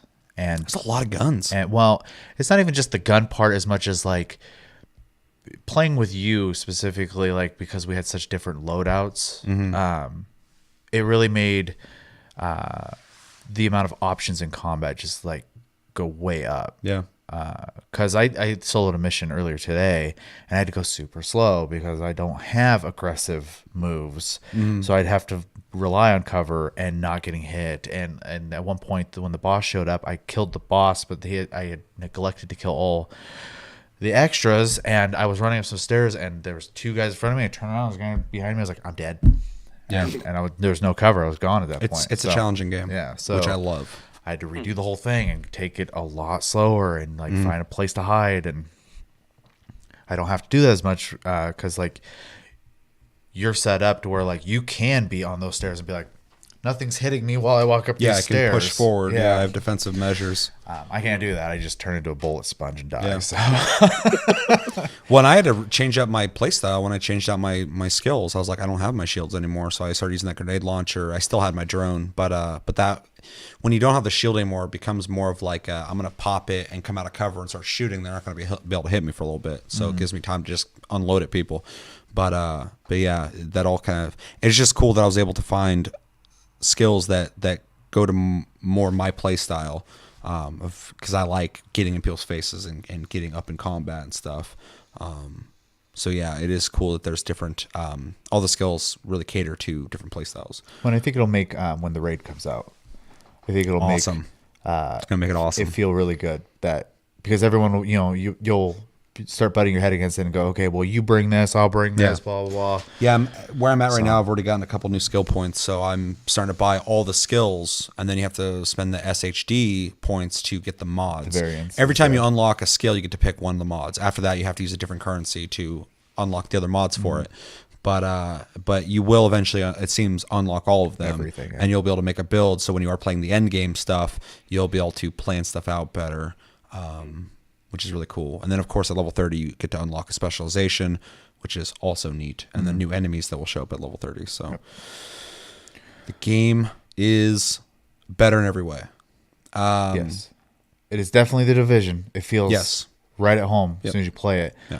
But it was funny hearing you say it when we were playing. You're like, I can't put my finger on it, but everything's better. Yeah. Yeah, I can't go, this game's amazing. It's blah blah blah. But like there's so many things that are better than the last game that I'm like, it's just a better version of the Division. If you like the Division, this is a better version of it. You're gonna like it. If you liked anything about the Division, you're gonna like this. If you're new to the Division, this is where you want to start because this is the better version of it. The last one was fine. I liked it, but this is better in every way. Also, the clan system is cool. You get to make your own emblem. You get to unlock new parts of emblems as the clan levels up. There's weekly rewards that as your clan does certain accolades for your weekly missions, you all get rewards like purple weapons and shit. There's a chest in the White House that you can go grab stuff in. And then every time your clan levels, it also max levels 30. It unlocks things for the clan. More perks, there's progression for your clan as well. I'm gonna re-emphasize that Tasty Loot Gaming, all one word, TLG. Look for it. I think it's open to everyone. You don't have to ask to be invited. So if you want to join our clan and help progress and build that up to level 30, feel free to join it on PS4. We're on PS4. But it's neat. I'm glad that you can even like set it up to let people know that you're PvP centric, PvE centric. I have it as both because we're going to be both. I'm not, but they will be. But you can. But there's people in the community who are going to do PvP for sure. So I want people to know that joining it. But also you can let people know if you're more of a casual clan, more hardcore stuff like that. I put it in the middle because again, we have a hodgepodge of people who are going to be playing in the clan.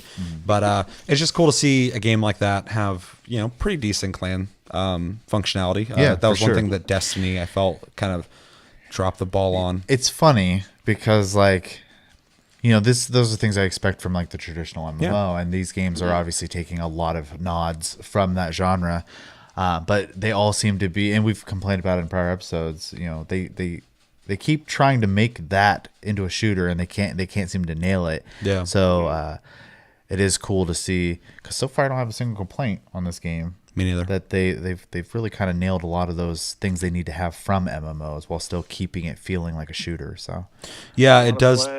It feels like a Tom Clancy tactical shooter first and foremost, which I love. That's my bread and butter. I've been playing Ubisoft games since fucking Rainbow Six. I love them all. But then it has those MMO features, and I'm like, I think they nailed it. I think they nailed like a faux pseudo MMO Tom Clancy game. Yeah, because it doesn't feel like you're shooting bolt sponges all day. There's still tactical elements to it, but there's also that sense of leveling up, progressing, and getting new shit and new items, and the enemies getting stronger and harder in different zones. So yeah. One last thing I want to add to that before. Sorry, Chris. Oh, what? Was he gonna say something? No. We've been talking about the Division for a while, and he's just been hanging out. Well, it just came out, and fucking, I want people to know what we think about it because we skipped Anthem, so we couldn't have this conversation about Anthem for sure. And he'll have something to say about this next weekend, I'm sure. Yeah. Yeah. Well, he has it downloading right now, so I mean, this is probably at least it's on hold until this is over, making him at least a little excited to play it. Yeah, I think it'd be fun to play with people. But also one thing too that I love about it, just being a music nerd, I think the soundtrack's really fucking good in this game. It is. There's some ambient tracks that are really cool, have a really cool sound to them. But like one of the combat songs, like when you're in combat, has like this rolling drum and this weird guitar that's playing kind of off tone. And when I listen to it, I'm like, that's really experimental sounding for a fucking like. I was like, who the hell made this? And the dude's name is Ola Strand, who made the soundtrack. But is he French? I don't know. I didn't say. But yeah, I went out and looked for him because I really like his soundtrack. It's Ubisoft is really good about soundtracks anyway in their games. That's where I found that's Far Cry, wasn't it? Oh no, Hammock they have in Far Cry, which I thought was fucking amazing. But oh no, I forgot his name.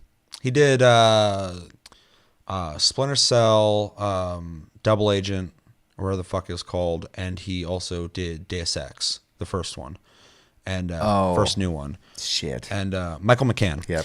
And that dude is a fucking god when it comes to music. Every song I hear from him, I get chills instantly. I'm like, this dude makes music for me. and they found him, and he's in these games. So Ubisoft's always on top of shit when it comes to music, and this is no different. I was listening to it, and I was just like, this is a cool It's like they're from soundtrack. an artsy country or something. Yeah, maybe they appreciate stuff like that. Because I play some games, I'm like, this is a generic soundtrack. It's just fucking, and fucking just, and I'm just like, okay, yeah, I get it. But this has like all these like nuances to the songs. I'm like, this is dope. I really like this song. Like this has such a cool atmosphere. It makes this game feel like its own game. It really matters when you have a good soundtrack in a game. It adds to what makes that game that game. For sure. So, I have one last thing myself. don't buy it. I hate The it. weather, I'm only joking. the weather effects Oh, that's what I want to talk about too earlier when I was Yeah. talking about DC versus are really good. New York. It's really interesting that like it can kind of rain or it can rain really heavy and then visibility gets bad, or it'll get like super foggy and you can't see and you a don't even goddamn thing. You don't even see like that they're enemies until they're up close to you too. So you'll be running you're through like the streets, almost making out with them before you see them. and you'll see. And I'm trying to too. I'm like, "What's up? What up, baby?" And they're like, "What the fuck?" And they start shooting. I'm like, "Oh, they're the enemy," and I start shooting back at them. If they were my allies, they'd make out. That's how it works, right?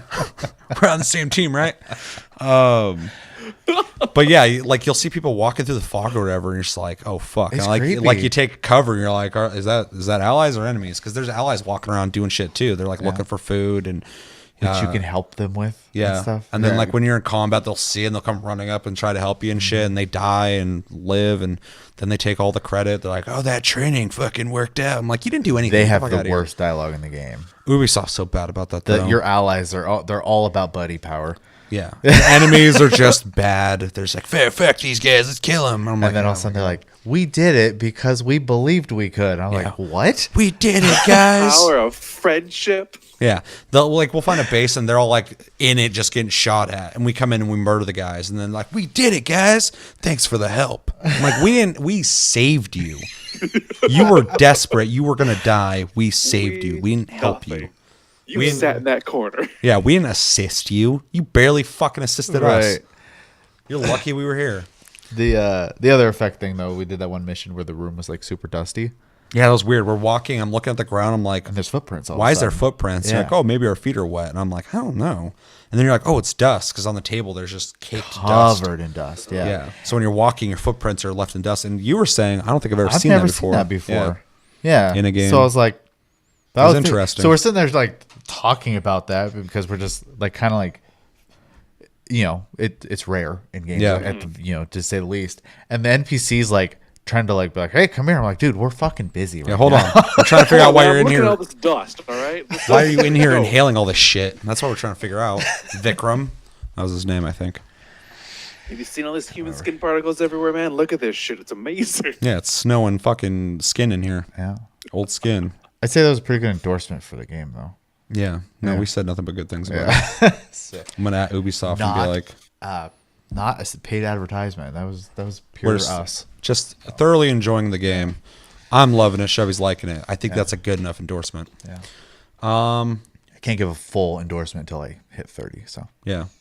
Yeah. But I'm digging it. I'm just really happy to be able to say, yeah, it's good. I'm liking it. So I was getting that's why I bought that fucking $120 version. I kept reading and watching things on it, and everybody's like, and when I was seeing people going like, you know what, it actually is pretty good. I'm like, you're saying that like you weren't expecting that.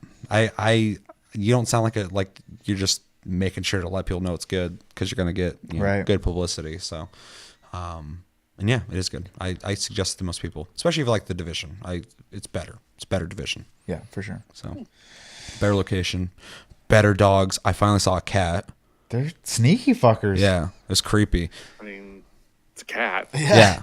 Well, there's like deer all over the place. You'll be running down the street and there's just a dogs. deer and then it runs away. And then you'll see dogs and different kinds of dogs and they'll be barking at each other and they'll run and bark at you and run off, or they'll run with you somewhere. And I'm like, what are you doing? Get the fuck out of here. There's people with guns. I always feel bad too when I go into a building, there's a dead dog on the ground. I'm like, I don't want to see that. Or I went in the sewers, there was a dead dog. I'm like, why is it down here? But me and you were on a mission. I'm over doing something. You're like, oh, I didn't know you're eating. I was like, what? And you're like, oh, there's a cat over here eating a rat, and then it just ran off. I'm like, there's cats in this game? And you're like, I just saw one. I was like, what? Yeah. And then I was playing earlier, and fucking I was running by a truck, and I saw a cat just run from behind the truck, just pass into an alleyway. I'm like, the fuck? Yeah, it's creepy. So, yeah, they're sneaky. I looked down and he's like, just in place, like, what the hell? And I got a little closer and it like looked up and ran, and I looked and there was just a rat there, and I was like, oh shit, it was catching a rat. Yeah. It was weird. Yeah, it is weird. So those kind of small little details are kind of cool. Mm-hmm. I'm just glad too that the animals look better than in Wildlands, because that's a fucking joke. Yeah, I didn't play that game. Wildlands is really fun, but like they put animals in there last minute probably. They're like, we should probably have some wildlife, and they just like put in some real bad like polygon fucking shapes, and they act really basic. They just stand there and then they run, and they get Starbucks. Yeah, real basic bitches. Leggings, Ugg boots, maybe North Face jacket. Sounds like someone I'm engaged to. We should move forward because we're an hour and 30 minutes into this. That's true. So on that note, let us know in the comments. First off, are you playing the Division 2? Do you plan on playing Division 2? Are you folding and you're going to try it through social pressure? Yeah. Are you not interested in it? Have you played it? What do you think of it? And also, what have you been playing last week or two? Anything you would suggest? Any recommendations? Yeah, let me know everything you think about when it comes to playing video games, which is what we talk about.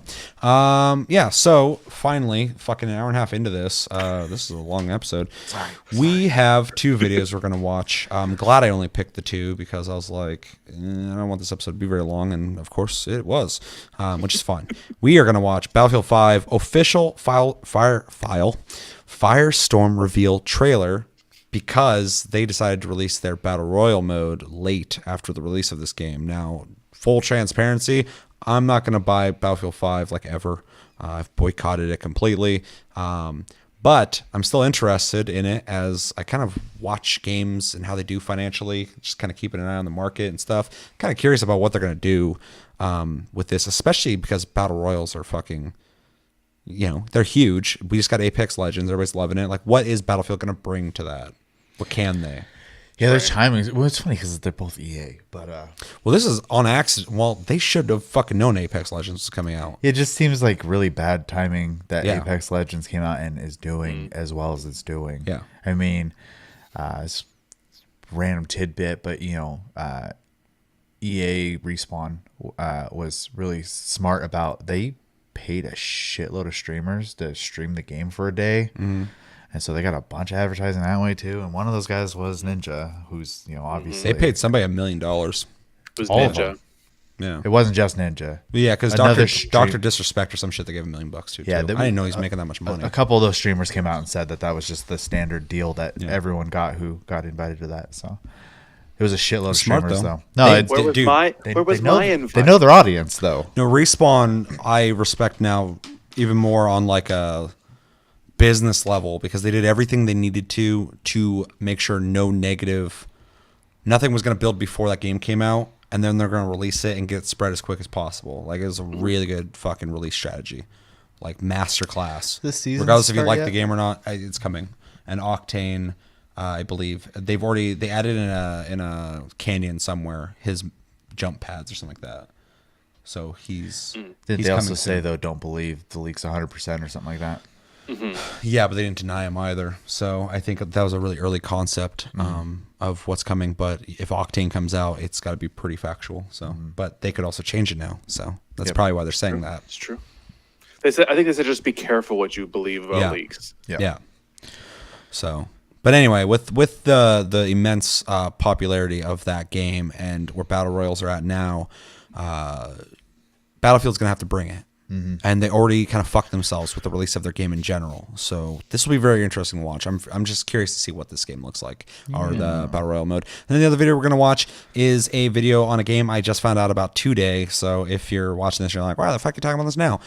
I just found out about it. But it's a game called Towers, which it's interesting because another video I saw was called Towers Prototype.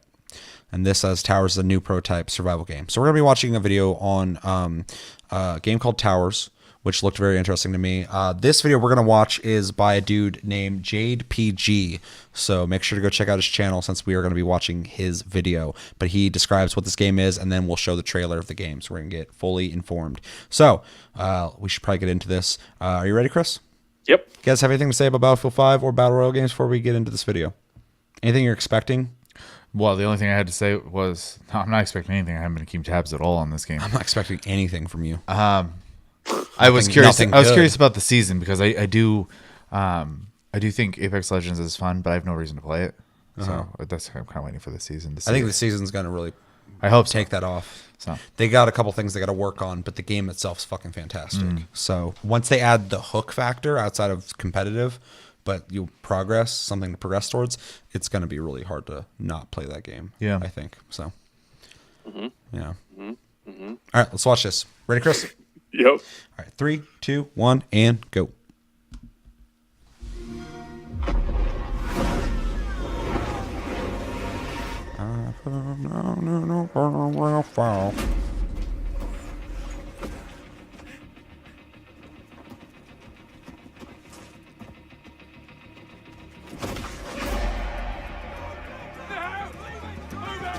These guys are fucking noobs. As soon as you hit the ground, you should have went and got that fucking gun.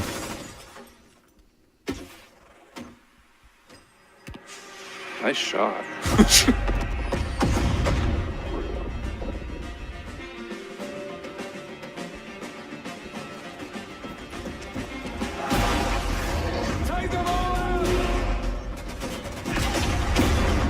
I think one thing Apex Legends does really well is they don't have vehicles. It feels more like a giant arena, yeah. which is nice.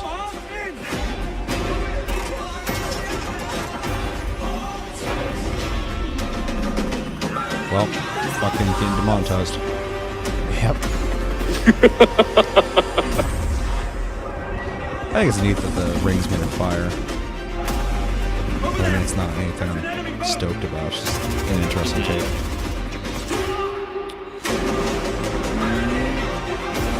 So many vehicles. I think it's Battlefield, so Yeah. Yeah. I mean, honestly, the idea of them doing they have a lot of tools at their disposal because of the way Battlefield is. When the rumors first came out, I thought Battlefield was much more of a contender for it than Call of Duty, just because Call of Duty doesn't do big maps. But Battlefield has always done big maps with fucking vehicles, so I just think the Shovel emphasis on combat. vehicles kind of sucks because if the map's gigantic, you're running from a circle more than you're playing the game. That's one thing about PUBG, which kind of sucked, is you get stuck outside the circle, you get back in the circle, and then you start fucking healing, and then by the time you get anything to get ready to go again, the circle's coming at you again. So you're constantly just fucking looking for a vehicle to move forward. In Apex Legends, you don't have that at all. Buy Xbox One, get Battlefield 5. And anyone who thinks we're Sony fanboys, that was a free Xbox commercial on the channel. Hey. You're welcome. We got a guy, I swear he's subscribed. He loves Xbox and He's likes commented to. at least in 5 videos now. Oh yeah, Yeah. He loves Xbox. So every time I read his comments, I'm like, that guy's enthusiastic. though? I wish I was that passionate. Never a dick. So Yeah, thank no, you. That's yeah. Yeah. Every time I read that, I'm like, is he gonna be an asshole to us? And he's just like Xbox. I'm like, No, he's just excited, which is All right, great. no, that's you want to cool. be excited? Yeah. Awesome. I always read his stuff. I'm like, dude, I wish I was half as passionate about fucking any console. Yeah, they really should like if you're watching this, they should be fucking paying you. Like, 100%. you're- You need a paycheck. You get me stoked for fucking Xbox. I'm like, shit, dude. This guy loves it.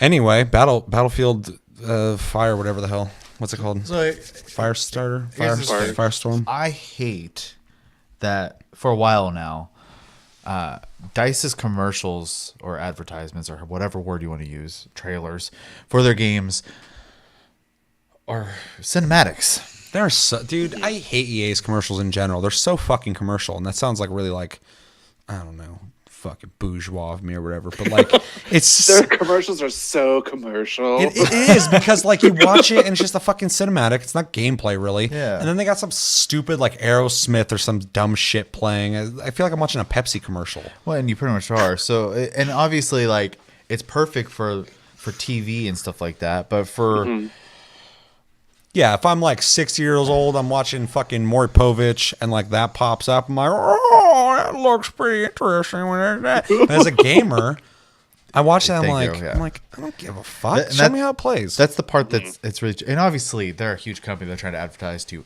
every demographic, and so it makes sense to make that kind of commercial. So my complaint there though is that doesn't ever help me as someone who is into gaming want to buy a game. It's concept, obviously, of an idea, which they're advertising features in that way, but I don't get to see them in action. So like, I pretty much got what I expected out of that, which is like it's Battlefield, but like there's a battle royal. But it's a battle royal. Yeah. And honestly, it doesn't sound like a bad thing to me. It doesn't, but at the same time, I didn't see anything that fucking stood out outside of it's a good looking game. For sure. It's not bringing anything. I think with what they've shown, they're late to the party. Yeah, no, that's literally Very. it. I think fucking Blackout was getting close to late to the party. Luckily, they snuck in while people's expectations were still, this is what Battle Royale game is. But like Apex is like, Well, they also offered something. So yeah. But like Apex Legends is like, we're fucking evolving the genre.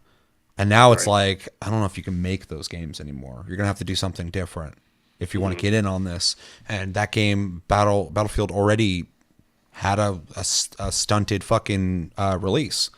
So, and honestly, okay, so my opinion, the trailer, like I said, is too commercial. But also, you know, it looks like it's going to be a Battle Royale game, but I'm not buying Battlefield. That's my own personal politics. If you start, you know, talking shit to the community, I'm not going to buy your game. That's not your place to be doing that. But if they released like a Battle Royale, that Battle Royale mode as a standalone, I'd maybe consider trying it because I'm curious about how it's going to play, but I'm not going to play it, which just kind of sucks. So we are talking about it. I'm giving my opinion on what I saw, but I'm not, it sucks because I'm not going to play it. So when I know, I'll be curious to see what people think of it though. without even having to ask you, I know there's 2 battle royals out there right now that you'd probably rather play. Yeah. So Yeah. I don't even play battle royale games. They're not my forte. I have been interested in looking at Apex Legends. I haven't tried it yet, but You didn't this try it just yet? not yet. I should hop in. Nope. But this just feels so, like you guys said, behind. Like this literally just looks like maybe like a mod for PUBG where you only get to use older guns. In World War modern. II, yeah. Yeah, World War II guns. That's about it. It doesn't really feel like it adds, from what we've saw so far, anything to the table. It's just really far behind in the times. Yeah, I agree.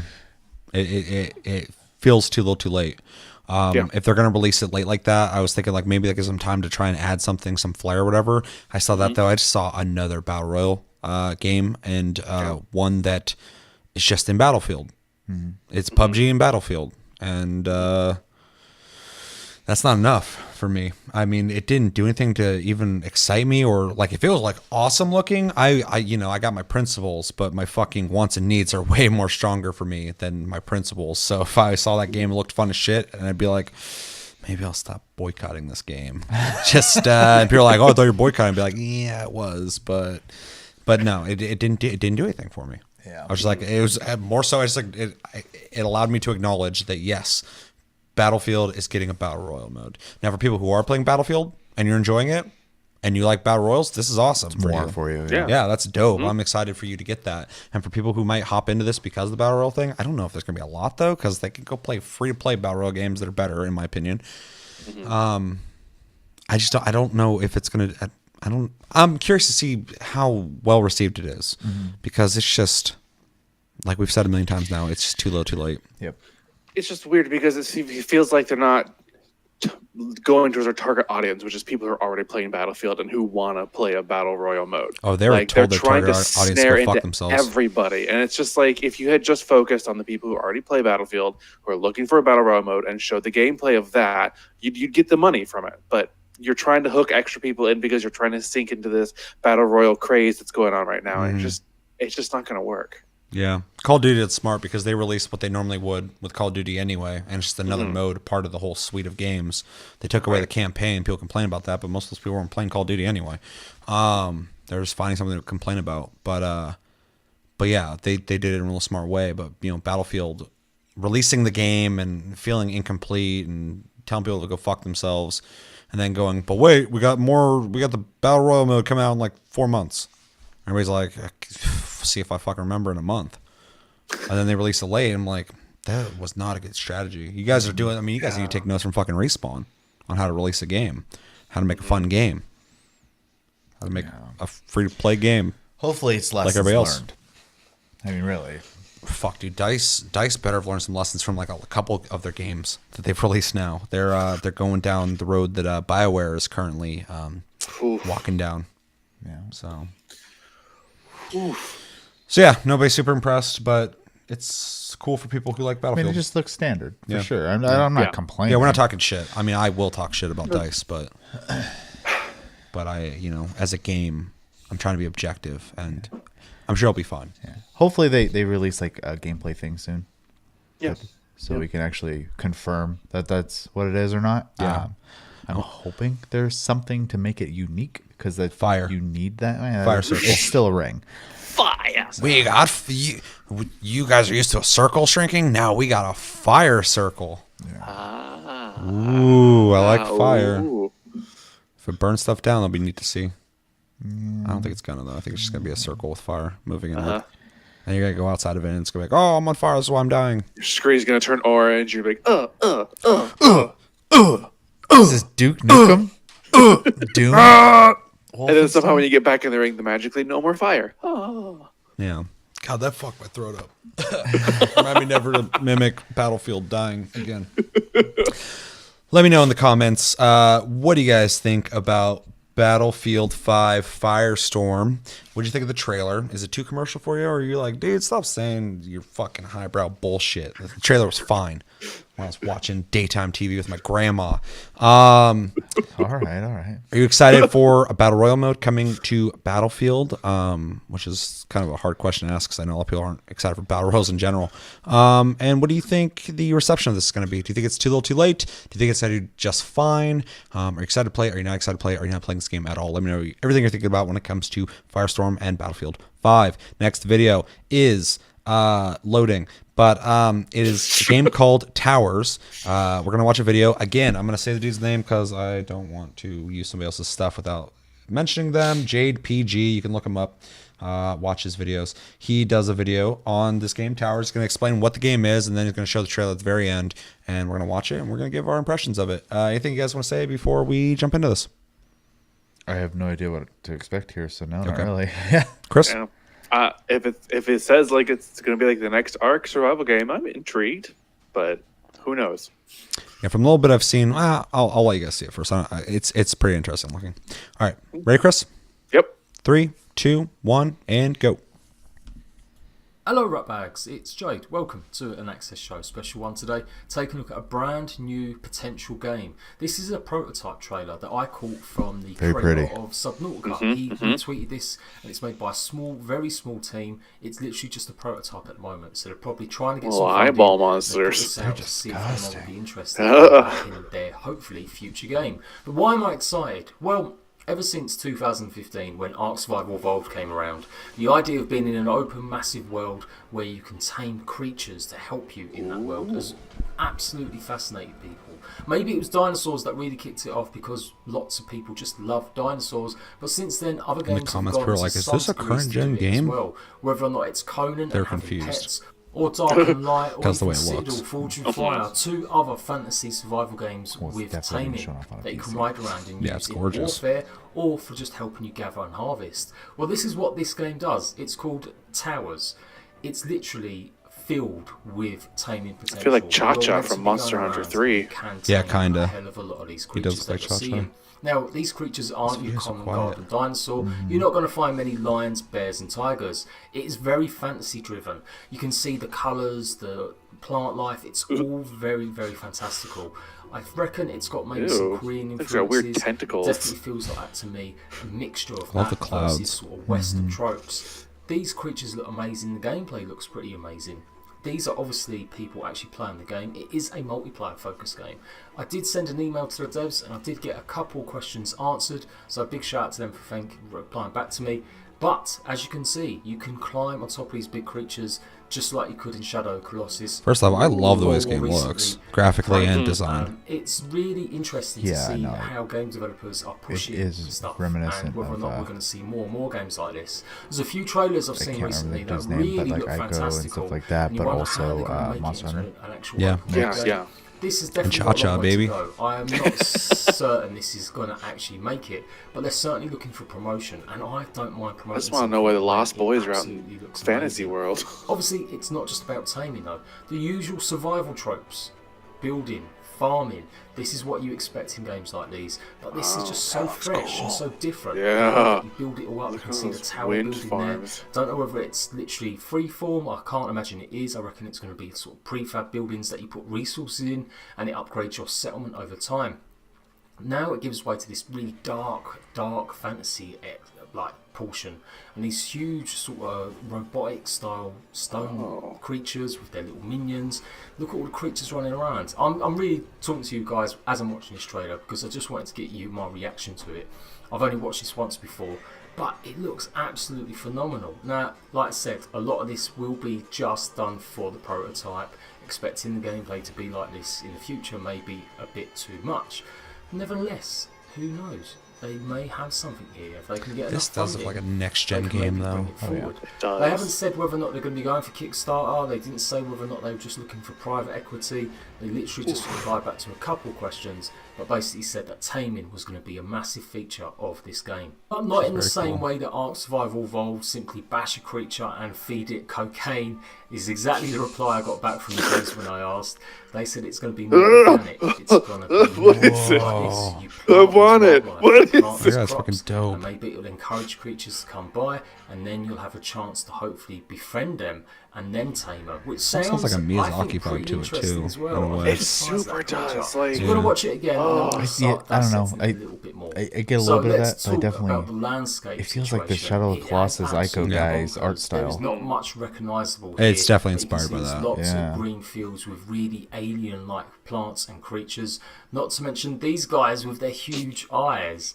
Whether or not this would be something you could utilise, maybe you'd get sort of eye very drops fantasy, from them though. or It's salt really from neat. getting them, who It feels knows? like a whole I other think world. the seagulls Yeah, I there are love probably it the only creature that I would regard. actually I mean- recognise from out of all the creatures in there, and there's a lot. Now you've got the characters Fantasy's themselves. so They look standard pretty for so sprightly. long now, so They don't it's really necessarily nice look to see like you're people gonna kind be of able put to their customise spin them as on much as say Ark fantasy. Survival Evolved, and thank God for that. That ruins the immersion. reminds for me me of in Ark. Cobweb. I've never liked their character Oh my creation God. screen. That They can game. just literally make It's on our these list. Really weird, grotesque creatures. I hope the game still Obviously, exists. If we can even get into it. Yeah. Portion of the game probably as well, test in terms that. of they're all Probably. wearing them.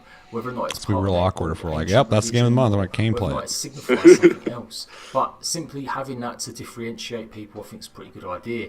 The landscape, the creatures are just absolutely wild, but it's the way it gels together. It's really This game different. It's really legit fresh. looks Now, this is the part I was amazing. talking about. Like, I feel like it's You've not got a real. barren piece of Yeah. land. Everyone's planting these plants. I feel like I won't be able to and play then it with my old turns into this PC. green, lush forest. It's and then we're going to see a shot. of graphically hopefully, fucking insane looking. or one of the characters basically caressing or going up to. I guess I feel like I'm watching CG, but they're moving very like mechanically, so it looks like a gameplay. As far as I can tell, they are very dinosaur-like. Some of the creatures, as you would imagine, but there's so much going on here. Whether or not this will actually be representative, I'm not sure. There's other things you can do, I want like that the one. fishing, and you can see you can tame and ride other creatures, not just these big dinosaurs, but smaller, light ones too. And then you've got these ones that are literally just running through the water. And you can do that. Now, I thought Breath of the Wild here, very much so on the hang glider. I mean, it's not exactly a new trope. It's been used in lots Cobweb of games. But did it still, first. I found it really interesting. It's got a different biome there. Looked like it was a cold biome. And we've got these Cube lizards world and for anyone who's camel-like not creatures. And initiated. we've got the traditional donkey. Chests sitting around a campfire. It looks like exploring is going to be a real aim of this game. And it looks A lot of pretty these huge. monsters Now, crafting remind is me really of important for the Dark people, Crystal, but you it know, looks Jim really Henson-esque realistic. It doesn't fantasy look creatures. Yeah, too there's a lot of involved influence I'm with seeing loads here. of It can water kind of pinpoint to a lot of systems. things, but yeah, it does And kind the of have way a that Jim you Henson build vibe to it as as it well. rises up makes me think you only have to put certain resources into inventory box, and it will just upgrade it over time, so that you could eventually build one of them big, huge towers or them windmills we saw. Now, I did ask exactly how many players they were looking to have in this game, and they didn't really actually reply, so I'm not 100% sure if it's going to be a massively multiplayer game. From what they've just said the engine is Unreal 4, taming would be a big thing, and they'll be giving lots more information That's in the the next Unreal few 4 months. The way it looks like these creatures have got herds and they run across the map is interesting, and whether or not they'll be running away from these great big giant behemoths. This is the part that makes you think of Princess Mononoke, all the weird little, like, attack you. And then this underwater section Leech here, which I have things. paused because I just thought it was really, really fresh. The idea that light would help you if you was getting attacked by these dark sort of leeches or dark eels. That was pretty interesting. And you can go underwater as well. So different types of environments, underwater, cold biomes, forestry biomes, desert biomes, as well as some sort of nighttime biome as well. Some of this does look a little bit too good to be true, but Yeah, the Unreal that's what I Engine feel is really like. pushing where gaming is going in terms of looks. The only problem is how it runs, and that's something that Unreal Engine doesn't do particularly well in open world games. Anyway, back to this though. What is going on here? It looks like this big behemoth is just attacking anything that's in front of it, whether it be friend or foe. Although, let's go back a few more frames and you can see him shooting off the back of this giant creature against other creatures that are maybe going to attack it. It looks like these big creatures are going to be harder to control. Maybe it's a case of catching a lift off them rather than putting huge saddles on them all the time. And I like that idea. I like the way it's all just blending together. And then what is this last frame about? It's just some creature that's walking by, literally creating life. Is this something that you would want to tame or you'd need to get hold of first to transform the lands into something? I love his a little bit grumpy more? look. I don't He's very necessarily think focused. the PvP crowd from games like Ark and Conan are necessarily. Looks like someone just woke him up because they're playing music And too some people loud. maybe find it He's like, too "Yeah, I guess I'm fucking fantastical." awake now. There is a reason I'm gonna go make why some we love coffee." dinosaurs, because we're ingrained. They're in our memories. They're in our childhoods. And if you veer off too much with these creatures, you'll find that people won't necessarily have too many connections with them. Other games have suffered from it in the past, although they're quite different. Rend is a game that has taming in it, and not a lot of people took to it that much. Conan has the pets, and although it's not a great system because you can't ride any of them, maybe that game would be even more popular if they ever did bring the mounts as they wanted to during early access. Anyway, this game is just a prototype at the moment. I don't want to overhype it, but I saw it on Twitter and I thought I had to share it with you guys. Yeah, they're really gonna And stick fuck around themselves for if they some show this I and the will game absolutely go isn't around close to and see that. what I Yeah. can find People are out. gonna get Yeah. really This upset. game, Ark is leaving a big hole behind it. There was Not a comment other I saw games where or somebody's many like, "What's games the that next come No around Man's Sky?" and are really feeling it, particularly on console. And this looks like this Although No won't Man's ever Sky's got make a it to huge update console coming out. in its current state. Making looks it way too much more- like stuff more that's going multiplayer, on. yeah. I can't Yeah. see it being there. But Like, supposed to maybe be, I for guess, next massively. generation, All the maybe shit for the I've said about PS5, those maybe for the guys, Xbox, I don't know whatever anybody it is else they who call fucking it, got next kicked one. down into the Maybe dirt that would be the and time just where kept they're kept. catching up to maybe I more don't even know if they bigger fully have climbed up. processes Josh that also we thinks see. they've redeemed And I themselves imagine this already. would Is at impact least what he out said to most me. people's I don't think they PCs have at the completely moment. yet, So but they're interesting where they go for it. It's still gonna be fucking long term. going. I at it. predict if they get Like the last funding, update was it great looks when we like they played it. I was might- like, this we is might this see feels a lot better, before but this I played it a lot. for another 8 But months, 10 months they're at least. they're But the still next trying to few make months that we've game got into loads of something game people shows want to coming play, up. and We've got I PAX have East, to we've fucking also give them got respect on E3 that. in the summertime, Absolutely. and as well as a bunch of others. So I'm going to keep you up to date. If you want to hear about the latest, This games is that are fucking coming upping a bar out, really you'll high see though. trailers Like I for said, it. if they don't You'll nail see something me close to talking this, about these games, they're gonna fuck and you'll themselves see over. what happens 'Cause when this looks games amazing. release, particularly if they're going to be coming to console. If they Make do sure make you that, subscribe. Make holy sure you've got shit. notifications turned on, and leave a comment down below what you think about the fantasy setting. I am Jade Plays Games, and I'll see you ratbags later.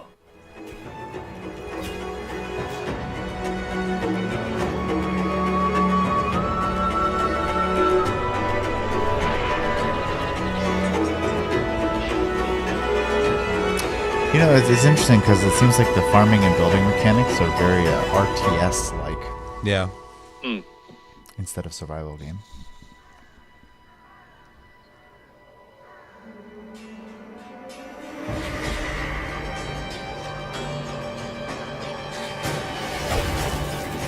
It's really weird. It's been a long time since I've looked at a game and thought, is that real? Is that a real game? Cyberpunk kind of did that with too. I was looking at them like, there's no way they're gonna fucking. I mean, if CD Projekt Red makes that, holy shit, and they are 100%. But I was just like really impressed by the way it looked visually and the concept and the idea of how big that game's gonna be in scope. But I think we're definitely seeing a visual proof that a new gen is next around gen's the coming. corner. Yeah, 100%. Because I'm looking at this, I'm like, if they're even thinking that they're gonna try and make this, or they do, we're done with this gen. Because that game would have to get lowered substantially to run on a fucking PS4 Pro Yeah. or Xbox One X. It's the spirit of the forest. Cut his head off. It's the Grump of the Forest. Forest Grump. That's his name. Forest growth. Jesus. Oh my god. Is that good? It was punny. I was on accident too. It just came out. All right, so that's Towers. What do we think? Visually exciting. Yeah, I agree. 100%. I hope it's real. I'm still processing what I was looking at. That's why I didn't want to say anything, because when I was looking for trailers, I was like Towers. I clicked on, I'm like, what the fuck is this? Yeah. I love what. So it's funny because survival games have been out forever, and none of them ever caught me. And then the first time I played Ark, that one did, and I think it's because of the focus on having the amount of tasks to do and the cooperative sense of it. You can obviously verse, but I don't know, something about that game. You really, can, and people do. Yeah, that they want your goods. Something about that game worked for me, and so I stopped being so dismissive of the genre at that point. And that game also has things about it that look really appealing to me, because even if the building is kind of like an RTS where like you're like, I want to build this thing here, and then you just start dumping resources into it, I'm fine with that. I know if you don't have to physically you're more build it. creatively minded, so you like the building and stuff like that. But if the design's like that and you can place it wherever you want and just build it from there up, kind of like an RTS, that'd be really fucking neat. As long as I still have some like idea, even if it was locked into place, and this is like your location where you guys start building up, it'd still be fun to do that with friends and build that up. Yeah. I mean, if I could even build like fences around or something like that, I'd still be happy. It also offers a form of objective. Yeah. That's built into the game. There's like a gameplay mechanic, less creative minded, more like gameplay. Like, okay, we gotta start building up this. Let's all work together to build up this cool fucking windmill. Well, and then the fact that they're doing the taming thing, which is cool. Hopefully, Riding around on that one thing was fucking dope looking. yeah. Well, and then just like being able to like climb on the back of stuff. Giant monsters. Yeah. I mean, there's a lot of really cool ideas there. Super ambitious. I feel nervous for them though. Yeah, me too. The whole time I'm watching, I'm like, this looks amazing. I hope you can make that. Yeah. Because you're pretty much telling me you can right now. Yeah. And if you don't, now I'm gonna be like, that sucks.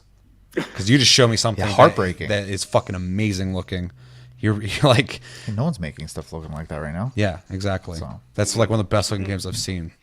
That's crazy. I'm still kind of like processing it, to be honest. Yeah. So And that might be the game. Like they fucking nailed it. But it's weird that I'm sitting here even like slightly going like, are you gonna make that game? Because that looks really fucking cool. Like I shouldn't be sitting here doubting it. But at the same time, like nobody else is making games like that, so I don't have a standard I can go, oh wow, they're one of those people making a great looking game. I'm just like, that looks better than most great looking games. So how are you doing that? Whose computer is that running on? Bears. Because fucking is that the next Crisis? Like it's gonna come out and not gonna run on anything? Melt everybody's computers Like we did it, guys. A game you can't play. Fucking come at for us. 5 years. Better We have got the four best shit video ever. cards plugged into each other just to run this. Yeah, Crossfire. because the Yeah. graphics are amazing. The animations were fucking really good. The world was lush and sprawling with like foliage. And not only was there a bunch of great looking, well animated fucking monsters, there's a shitload of them. Yeah. And like bloom looking lighting that was really soft, which takes up a lot of resources. The lighting effects look great. The shadowing was great. Nighttime was dark, so it's rendering that in real time. Like the whole time, I'm just like, what the hell? Like it's Unreal, so that's a good fucking start, because Unreal runs on everything. Yeah. Unreal's great. But that they juiced that out of Unreal 4, I'm just confused. I wish I could be more. Well, apparently that engine's very future proof right now. So Yeah. Well, Unreal 4 is really good, but a lot of people don't really. They kind of take the engine at base level and just kind of like make their models and throw them in there, but they obviously are modifying the fucker to look like that. So, which is great, because with Unreal you can fucking pick it up and make something with it and sell it, and you owe them money at that point, but anyone can start working on it. So that they're crowdfunding that game. If they nail that, it's gonna fucking. I think people are gonna buy it, because there's nothing like that. Yeah. We're getting into an exciting place in games right now where we're starting to see stuff that is next gen. So they're gonna be able to do shit that we're not getting in games. So Yeah. yeah. thoughts, Mr. Yeah. He's just yeah, agreeing. yeah. It looks amazing, but I want to take it at face value for what it is at the point. And it's just basically a nice display of what they want to do, but there's no like concrete evidence that this is exactly going to be like an Ark game. There's like, there's building and there's animal taming, but it doesn't seem like intense. Like I had an Ark. Like with Ark, I really felt like I had to fucking survive. But I mean, it's just a really early rendering of what the concept is, what they have the game, and it looks great. It looks fantasy as fuck in a way that I haven't seen fantasy done in a long time. Forrest Gump.